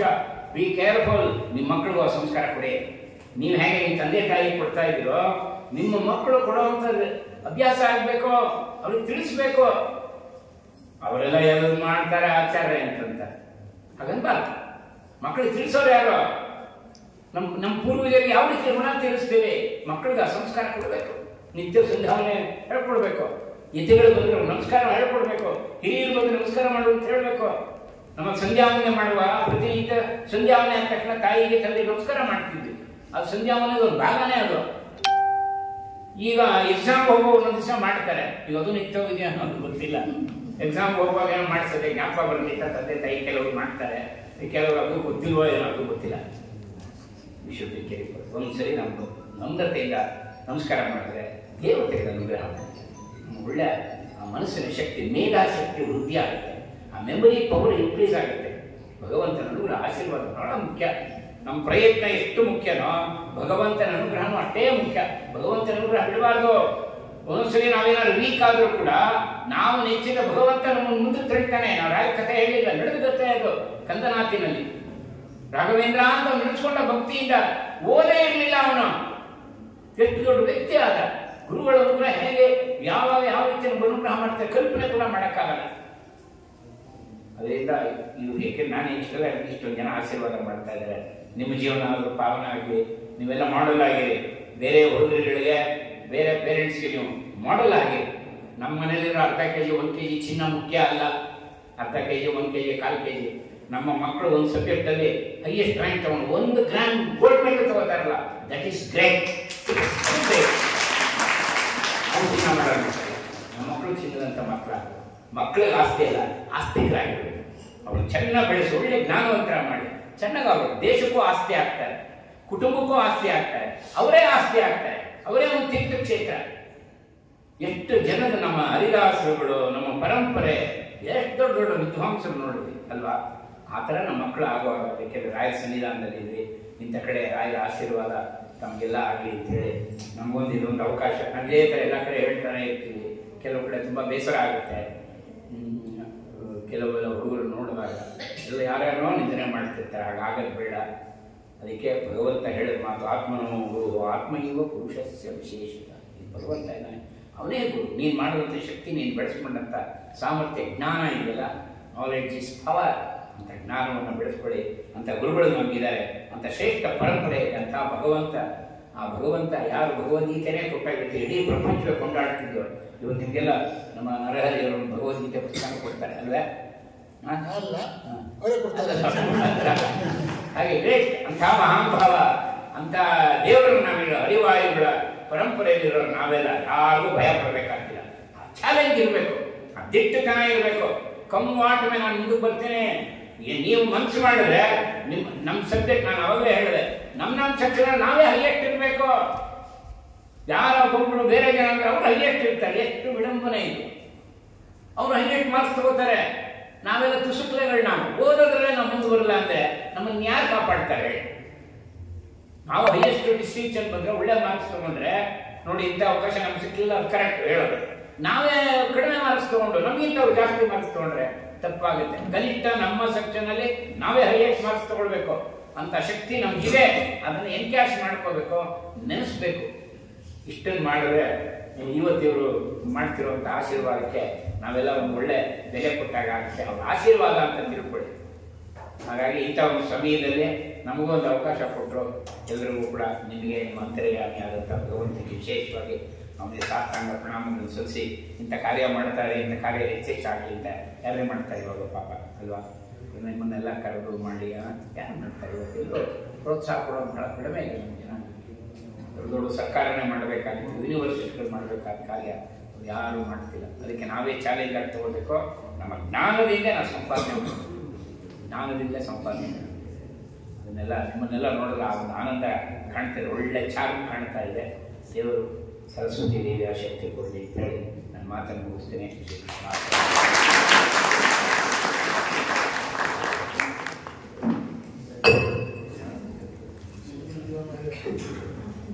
ಬಹುಶಃ ಕೆಲವರು ಅನಿಸಿರ್ಬೋದು ಸ್ಕಾಲರ್ಶಿಪ್ ಕೊಡ್ತೀನಿ ಒಂದು ಕುಯ್ದು ಕೊಟ್ರಲ್ಲ ಅಂತೇಳಿ. ಆದರೆ ಖಂಡಿತ ಕುಯ್ದಿಲ್ಲ. ಅವ್ರು ಹೇಳಿರೋ ಮಾತು ಪ್ರತಿಯೊಂದು ಕೂಡ ಅರ್ಥಪೂರ್ಣವಾಗಿದೆ. ಅವ್ರು ಹೇಳಿದ್ರು, ಗುರುವಿನ ಗುಲಾಮನಾಗುವ ತನಕ ದೊರೆಯುವುದನ್ನು ಮುಗುತ್ತಿದ್ದ ವ್ಯಾಸ ಹೇಳ್ತಾರೆ. ಅದೇ ಥರ ಕರ್ಮಣ್ಯವಾದಿಗಾರಸ್ತು ವಾಪರೇಶ ದರ್ಶನ, ಅವೆಲ್ಲ ಅವ್ರು ಹೇಳೋ ಪ್ರತಿಯೊಂದು ಕೂಡ ಅವ್ರ ಶ್ಲೋಕ ಅಲ್ಲ ದೊಡ್ಡವ್ರ ಮಾತು. ಅಂದರೆ ನಾವು ಯಾವ ದಾರಿಗೆ ಹೋಗಬೇಕು ಅನ್ನೋದನ್ನು ಅವರು ಎಲ್ಲರಿಗೂ ಸೂಕ್ಷ್ಮವಾಗಿ ಹೇಳಿದ್ದಾರೆ. ಆದರೆ ಕೆಲವರಿಗೆ ಅಕಸ್ಮಾತ್ ಕೆಲಸ ಬೇಜಾರು ಬಂದಿರ್ಬೋದು. ಆದರೆ ತಿದ್ದುಕೊಳ್ಳೋ ಉದ್ದೇಶನೇ ಹೊರತು ಅವ್ರು ಯಾರಿಗೂ ಮೋಸ ಮಾಡೋದು ಉದ್ದೇಶ ಅಲ್ಲ. ಆದರೆ ಭಾಳ ಉತ್ತಮವಾದ ಅನುಗಳು ಹೇಳಿದ್ದಾರೆ. ಅವರಿಗೆ ನಮ್ಮ ಮಠದ ಪರವಾಗಿ ಅಭಿನಂದನೆಗಳನ್ನ ಧನ್ಯವಾದಗಳು. ಮತ್ತು ಇಂದಿನ ಕಾರ್ಯಕ್ರಮಕ್ಕೆ ನಾನು ಅವ್ರನ್ನ ನಿನ್ನೆ ಫೋನ್ ಮಾಡಿದ್ದೆ. ತಾವು ದಯವಿಟ್ಟು ಬಂದು ನಮ್ಮ ವಿದ್ಯಾರ್ಥಿಗಳ ಆಶೀರ್ವಾದ ಮಾಡಿ ಅವರಿಗೆ ಸ್ಕಾಲರ್ಶಿಪ್ ಅಮೌಂಟ್ ಕೊಡಬೇಕು ಅಂತ ಕೇಳಿದಾಗ, ಆಯ್ತಲ್ಲ ಖಂಡಿತ ಬರ್ತೀನಿ, ಅದರೊಂದು ಕಂಡೀಷನ್ ಅಂತಂದರು. ಏನು ಅಂತಂದರೆ ಅವರು ಏನೋ ಒಂದು ಸಿಸ್ಟಮ್ ಅಂತ ನಾನು ಸುಮಾರು 35 ವರ್ಷ ನೋಡ್ತಾ ಇದ್ದೀನಿ ಅವ್ರನ್ನ. ಅವ್ರು ಯಾವುದೇ ಕಾರ್ಯಕ್ರಮಕ್ಕೆ ಯಾವುದೇ ಎಲ್ಲೇ ಹೋದರೂ ಪುಸ್ತಕ ತೊಗೊಂಡು ಕೊಡ್ತಾರೆ. ಯಾವುದೋ ಒಂದು ಪುಸ್ತಕ ನೀವು ಓದೋದು ಜ್ಞಾನಾರ್ಜನ ಆಗಬೇಕು, ನಿಮ್ಗೆ ಇಂಪಾರ್ಟೆಂಟ್ ಅಂತೇಳಿ. ಏನೋ ಯಾವುದೋ ಮದುವೆ ಹೋಗಲಿ, ಮುಂಜಿಗೆ ಹೋಗಲಿ, ಯಾವುದೋ ನಾಮಕರಣಕ್ಕೆ ಹೋಗಲಿ, ಅವರು ಪುಸ್ತಕ ತೊಗೊಂಡು ಕೊಡ್ತಾರೆ. ಒಟ್ಟು ನಿಮ್ಗೆ ಜ್ಞಾನಾರ್ಜನ ಆಗಬೇಕು, ಇಲ್ಲ ಒಂದು ದಾಸವಾಣಿ ಪುಸ್ತಕ ತೊಗೊಂಡು ಕೊಡ್ತಾರೆ. ಈ ಥರ ಸಂದರ್ಭದಲ್ಲಿ ನಾನು ಹೇಳಿದಾಗ ಒಂದು ಕಂಡೀಷನ್ ಅಪ್ಪ ಎಲ್ಲಿಗೂ ಒಂದು ಪುಸ್ತಕ ಕೊಡಬೇಕು ಅಂತಂದರು. ಅದು ನಾನೇ ಸ್ಪಾನ್ಸರ್, ನೀವು ಕೊಟ್ಬಿಡೋದು, ನಾನೇ ಕೊಡ್ತೀನಿ ಅಂತ ಹೇಳಿ. ಅದ್ರ ದುಡ್ಡು ಅವರೇ ಕೊಟ್ಟಿದ್ದಾರೆ. ಅಷ್ಟು ಜನ ಪುಸ್ತಕ ಕೊಡಬೇಕು, ಭಗವದ್ಗೀತೆ ಎಲ್ರಿಗೂ ಕೊಡಬೇಕು ಅಂಥೇಳಿ. ಎಲ್ಲರೂ ಮನೆಯಲ್ಲೂ ಭಗವದ್ಗೀತೆ ಪಾರಾಯಣ ಆಗಬೇಕು, ಓದಬೇಕು, ಅರ್ಥ ಮಾಡ್ಕೋಬೇಕು ಅನ್ನೋ ಉದ್ದೇಶ ಅವ್ರದ್ದು. ಅದನ್ನು ಅವರೇ ದುಡ್ಡು ಕೊಟ್ಟು ತರಿಸಿ ಇದು ಮಾಡಿದ್ದಾರೆ. ಮತ್ತು ಪೆನ್ನು ಕೂಡ ಅವರೇ ತೊಗೊಂಬಂದಿದ್ದಾರೆ. ಅಲ್ಲಿ ಎಕ್ಸ್ಟ್ರಾ ಬರೆದು ತೊಗೊಂಬಂದಿದ್ದಾರೆ. ಪೆನ್ನು ಕೂಡ ಎಲ್ಲರಿಗೂ ಕೊಡ್ತಾಯಿದ್ದಾರೆ. ಮತ್ತು ನಮ್ಮ ಸ್ಕಾಲರ್ಶಿಪ್ಪನ್ನು ನಾವು ಆ್ಯಕ್ಚುಲಿ 30 ಜನ ಕೊಡಬೇಕು ಅಂತ ಮಾಡಿದ್ವಿ. ಆದರೆ ಸ್ಕಾಲರ್ಶಿಪ್ ಅಪ್ಲೈ ಮಾಡಿದ್ರೆ ತುಂಬ ಜಾಸ್ತಿ ಜನ ಆಗುತ್ತೆ. 56 ಜನ ಇದೆ ಅಪ್ಲಿಕೇಶನ್ ಬಂದವರು. ಆದರೂ ಇನ್ನೂ 4-5 ಜನ ಅಪ್ಲಿಕೇಶನ್ ರಿಜೆಕ್ಟ್ ಮಾಡಬೇಕಾಗುತ್ತೆ. ಯಾಕೆಂದರೆ ತಂದೆ ತಾಯಿಗೆ ಒಳ್ಳೆ ಇನ್ಕಮ್ ಇದೆ. ಅಂಥದ್ದು ಕೂಡ ಬಂದಿತ್ತು, ನಾವು ರಿಜೆಕ್ಟ್ ಮಾಡಬೇಕಾಗುತ್ತೆ, ರಿಜೆಕ್ಟ್ ಮಾಡಿದ್ವಿ. ಹಾಗೂ 56 ಜನಕ್ಕೆ ನಾವೇನು ಮಾಡಿದ್ವಿ, ಸ್ವಲ್ಪ ಎಲ್ಲರಿಗೂ ಜಾಸ್ತಿ ಅಮೌಂಟ್ ಕೊಡಬೇಕು ಅಂತ ಮಾಡಿದ್ವಿ. ಕಮ್ಮಿ ಜನ ಇದ್ದಾಗ ಸ್ವಲ್ಪ ಜನ ಜಾಸ್ತಿ ಆದ್ದರಿಂದ ನೀವು ಬರೋ ಅಮೌಂಟ್ ಸ್ವಲ್ಪ ಕಮ್ಮಿ ಆಗ್ತವೆ. ತಪ್ಪು ತಿಳ್ಕೊಬೇಡಿ, ಅದು ಇನ್ನೊಬ್ಬರಿಗೆ ಅನುಕೂಲ ಆಗುತ್ತಷ್ಟೇ. ಈಗ ನಿಮಗೆ ಒಂದು 5,000 ಬರೋ ಕಡೆ ಸ್ವಲ್ಪ ಕಮ್ಮಿ ಆಗುತ್ತೆ, ಅದು ಇನ್ನೊಬ್ಬರಿಗೆ ಹೋಗುತ್ತಷ್ಟೇ. ಅದು ಎಲ್ರಿಗೂ ಸ್ವಲ್ಪ ಯಾರೂ ಇದು ಮಾಡಬಾರ್ದು, ಅಷ್ಟು ಜನಕ್ಕೂ ಕೊಡಬೇಕು ಅಂತೇಳಿ ಉದ್ದೇಶದಿಂದ ಎಲ್ರಿಗೂ ಕೊಡ್ತಾ ಇದ್ವಿ. ಇದು ನಮ್ಮ ಮಠಕ್ಕೆ ಒಂದು 15-16 ವರ್ಷ ಮಾಡ್ತಾ ಇದ್ವಿ ಸ್ಕಾಲರ್ಶಿಪ್ಪನ್ನು. ಪ್ರತಿ ವರ್ಷ ಸ್ಕಾಲರ್ಶಿಪ್ ಮುಂಚೆ 500,000 ಆ ಥರ ಕೊಡ್ತಾ ಬಂದ್ವಿ. ಈ ಕ್ರಮೇಣ 1,000 ಗಂಟೆ ಬಂದು ಈಗ 3,000 5,000 ಆ ಥರ ಕೊಡ್ತಾ ಇದ್ದೀವಿ. ಇದೆಲ್ಲ ನಮ್ಮ ಪ್ರೇರಣೆ ನಮ್ಮ ಹೊಳನಳ್ಳಿ ಶ್ರೀನಿವಾಸಾಚಾರ್ಯರು ಮತ್ತು ನಮ್ಮ ತಂದೆಯವರು ಹೇಳ್ತಾರೆ, ಮಕ್ಕಳಿಗೆ ವಿದ್ಯಾಭ್ಯಾಸಕ್ಕೆ ಅನುಕೂಲ ಮಾಡಿಕೊಡು ಅಂತೇಳಿ. ಆ ಒಂದು ಉದ್ದೇಶದಿಂದ ನಾನು ಮಾಡ್ತಾಯಿದ್ದೆ. ನಮ್ಮ ಆಚಾರ್ಯರು ಹೇಳೋರು ಏನಾದರೂ ಒಂದು ಮಾಡೋದು ಅಂತ ಹೇಳೋದು, ಅದು ನಾವು ಸ್ಫೂರ್ತಿ ಬಂದು ಮಾಡ್ತಾ ಬಂದೆ. ಈ 15 ವರ್ಷ ಮಾಡ್ತಾ ಇದ್ವಿ. ಇದನ್ನು ನಿರಂತರವಾಗಿ ನಮ್ಮ ನಂತರ ಕೂಡ ನಮ್ಮ ಹುಡುಗರು ಕೂಡ ಮಾಡಬೇಕು ಅಂತ ನನ್ನ ಅಪೇಕ್ಷೆ. ಮತ್ತು ಇನ್ನೊಂದು ಅಂತ ನಮ್ಮ ಆಚಾರ್ಯ ಇನ್ನೊಂದು ಅಂತ ಹೇಳಿದ್ರು, ಈಗ ಸ್ಕಾಲರ್ಶಿಪ್ಪು ತೊಗೊಳ್ತಿದ್ರಲ್ಲ, ಈ ನಾಳೆ ಇನ್ನೂ ಒಳ್ಳೆ ಅನುಕೂಲ ಆಗಿ ಕೆಲಸ ಸಿಗುತ್ತೆ. ಈಗ ನಮಗೆ ಕೊಡಬೇಕು ಅಂತಲ್ಲ, ನಮ್ಮ ಸಂಸ್ಥೆಗೆ ಕೊಡಬೇಕು ಅಂತಲ್ಲ, ಯಾರೋ ಒಬ್ಬರು ಬಡವರಿಗೆ ಒಂದು ಅನುಕೂಲ ಮಾಡಿಬಿಟ್ಟು ನಾಳೆ ಕೆಲಸ ಸೇರಿದ ಮೇಲೆ. ಈಗ ಅದೇ ರೀತಿ ಇಬ್ಬರು ನಮ್ಮ ಹಿಂದೆ ಸ್ಕಾಲರ್ಶಿಪ್ ತೊಗೊಂಡಿದ್ದು, ಅವ್ರಿಗೆ ಮದುವೆ ಆಗಿದೆ. ಅವ್ರು ನಮ್ಮ ಮೆಟ್ರೋನ ಮುಖಾಂತರ ಮದುವೆ ಆಯಿತು ಅವರಿಗೆ. ಅವರು ಕೂಡ ನಮ್ಮ ಇದಕ್ಕೆ ಸ್ಕಾಲರ್ಶಿಪ್ ಸಹಾಯ ಕೂಡ ಮಾಡಿದ್ದಾರೆ. ಇಬ್ಬರು ನಮಗೆ ಮಾಡಿ ಹೇಳ್ತಾರೆ, ಎಲ್ಲರೂ ಒಂದು ಯಾರೋ ಒಬ್ಬರಿಗೆ ಒಂದು 500 1,000 ಎಷ್ಟಾಗುತ್ತೆ ಯಥಾಶಕ್ತಿ ಕೊಡಿ, ಮುಂದೆ ಅನುಕೂಲ ಆದಾಗ. ಅದೊಂದು ನನ್ನ ಒಂದು ಪ್ರಾರ್ಥನೆ. ಮತ್ತು ಈ ವರ್ಷ ನಾವು ಬರೀ ಸ್ಕಾಲರ್ಶಿಪ್ ಒಂದೇ ಮಾಡ್ತಿಲ್ಲ, ನಮ್ಮ ಮೆಡಿಕಲ್ ಲೈನ್ ಕೂಡ ಸಹಾಯ ಮಾಡ್ತಾ ಇದ್ವಿ. ಈ ವರ್ಷ ಸುಮಾರು ಒಂದು 7-8 ಜನಕ್ಕೆ ಮೆಡಿಕಲ್ ರೀತಿಯಲ್ಲಿ ಈಗ ಹೋದ ಕೂಡ ಒಬ್ಬರು 35,000 ಕೊಟ್ರಿ. ಆಮೇಲೆ ಒಂದು 5-6 ತಿಂಗಳ ಕೆಳಗಡೆ ಒಬ್ಬರಿಗೆ ಬರ್ನ್ ಇಂಜುರಿ ಆಗಿ ತುಂಬ ಸೀರಿಯಸ್ ಆಗಿಬಿಡ್ತು. ಅವ್ರನ್ನ ಆಸ್ಪತ್ರೆ ಅಡ್ಮಿಟ್ ಮಾಡಿದ್ರು. ಆ ಪೂರ್ತಿ ಖರ್ಚು ಇಲ್ಲಿ 20 ಲಕ್ಷ ಆಯಿತು. ಅದನ್ನು ನಾವು ಕಲೆಕ್ಷನ್ ಮಾಡಿ ಪುಷ್ಟಿ 20 ಲಕ್ಷಕ್ಕಿಂತ ಜಾಸ್ತಿ ಆಯಿತು. ಆದರೆ ದೇವರ ಒಂದು 60 ರೂಪಾಯಿ ಅವರು ಹೋಗ್ಬಿಟ್ರು. ಅಷ್ಟೇ ಟ್ರೀಟ್ಮೆಂಟ್ ಆದರೂ ಕೂಡ ಎಷ್ಟೋ ಪ್ರಾರ್ಥನೆ ಮಾಡಿದ್ವಿ. 20 ಲಕ್ಷ ಖರ್ಚಾಯಿತು, ಆದರೆ ಉಳಿಲಿಲ್ಲ ಪಾರ್ಟಿ. ಅದು ಭಾಳ ಬೇಜಾರಾಯಿತು. ಇಲ್ಲ ಆ ಥರದ್ದು ಮೊನ್ನೆ ಒಂದು 35,000 ಕೊಟ್ಟು ಅವರು ಏನೂ ಇರಲಿಲ್ಲ, ತುಂಬ ಇರಲಿಲ್ಲ, ದುಡ್ಡಿರಲಿಲ್ಲ. ಬಂದು ನನಗೆ ಫೋನ್ ಮಾಡಿದ್ರು ಈ ಥರ ಅಂತ ಹೇಳಿ. ತಕ್ಷಣ ನಾನು ಅಪೀಲ್ ಮಾಡಿದೆ, ನನಗೆ ಸಹಾಯ ಮಾಡಿದ್ರು. ಈಗ ಅವ್ರು ಆಸ್ಪತ್ರೆ ಡಿಸ್ಚಾರ್ಜ್ ಆಗಿ ಮನೆಗೆ ಬಂದು ಇಷ್ಟ ಪಡ್ತಾರೆ. ಫೋನ್ ಮಾಡಿದ್ರು, ನಿಮಗೆ ಬರಬೇಕು ಅಂತ ಆಸೆ ನನಗೆ, ಆದರೆ ಇನ್ನು ಸ್ವಲ್ಪ ಶಕ್ತಿ ಬೇಕು, ಮುಂದಿನ ವಾರ ಅವರು ಬಂದು ರಾಯರ ಆಶೀರ್ವಾದ ಮಾಡ್ಕೊಂಡು ಹೋಗ್ತೀನಿ ಅಂತ ಹೇಳಿದ್ರು. ಈ ಥರ ನಮ್ಮ ಈ ಒಂದು ವರ್ಷದಲ್ಲಿ 6 ಜನಕ್ಕೆ ಟ್ರೀಟ್ಮೆಂಟ್ ಕೊಡಿಸಿ ಅವ್ರನ್ನ ಮನೆಗೆ ಕರ್ಕೊಂಡ್ಬಂದಿದ್ವಿ. ಅದು ನಮ್ಮ ಒಂದು ಸಂಸ್ಥೆಯ ಒಂದು ಹೆಮ್ಮೆ ಅಂತ ಹೇಳ್ಬೋದಿನಿ. ಅದಕ್ಕೆಲ್ಲ ನಮ್ಮ ಸ್ಫೂರ್ತಿ ನಮ್ಮ ಆಚಾರ್ಯರು. ಏನೇ ಮಾಡಿದ್ರು ಕೂಡ ಅವರು ಸಹಕಾರ ಕೊಡ್ತಾರೆ. ಈ ಥರ ಮಾಡು ಈ ಥರ ಮಾಡು ಅಂತ ಹೇಳ್ತಾರೆ. ಅವ್ರು ಗೊತ್ತಿದ್ದು ಹೇಳ್ತೀನಿ, ಈ ಥರ ಮಾಡ್ತೀನಿ ಅಂತ ಹೇಳ್ತೀನಿ, ಅವರು ಪ್ರೋತ್ಸಾಹ ಕೊಡ್ತಾರೆ. ಅದೇ ರೀತಿ ನಮ್ಮ ಇಂದಿನ ಆಚಾರ್ಯರು ರಾಘರಾಜಾಚಾರ್ಯರು ಅವರು ಬಂದು ನಮಗೆ ಸಹಕಾರ ನೀಡಿದ್ದಾರೆ. ಎಲ್ಲರಿಗೂ ಆಶೀರ್ವಾದ ಮಾಡಿ ಅವರ ಒಂದು ಸ್ಕಾಲರ್ಶಿಪ್ ಅಮೌಂಟ್ ಏನಿದೆ ಯಥಾಶಕ್ತಿ ಕೊಡ್ತಾ ಇದ್ವಿ. ಈಗ ನಿಮಗೆ ನಾವು ಕೊಡೋ ಅಮೌಂಟ್ ಖಂಡಿತ ನಿಮ್ಮ ಫೀಸ್ಗೆ ಆಗಲ್ಲ, ಇದನ್ನೊಂದು ಸಹಾಯ ಅಷ್ಟೇ, ಒಂದು ಪ್ರೋತ್ಸಾಹಕ ಅಷ್ಟೇ. ಅದನ್ನು ನಾವು ಕೊಡ್ತಾ ಇದ್ದೀವಿ. ದಯವಿಟ್ಟು ಸ್ವೀಕರಿಸಿ ರಾಯರ ಆಶೀರ್ವಾದ ಪಡೆದು ಅವ್ರ ಆಚಾರ್ಯ ಹೇಳಿದ ಮಾತುಗಳನ್ನ ಎಲ್ಲರೂ ಪಾಲಿಸಿ. ಒಂದು 4-5 ಉಪದೇಶ ಹಿತೋಪದೇಶ ಹೇಳಿದ್ರು, ಎಲ್ರಿಗೂ ಅರ್ಥ ಆಗಿರುತ್ತೆ. ಅದನ್ನು ಮನೆಯಲ್ಲೂ ಪಾಲಿಸಿ, ಬೇರೆಯವ್ರಿಗೆ ಪಾಲಿಸಲಿಕ್ಕೆ ಹೇಳಿ ಅಂತ ಕೇಳ್ಬೋದು.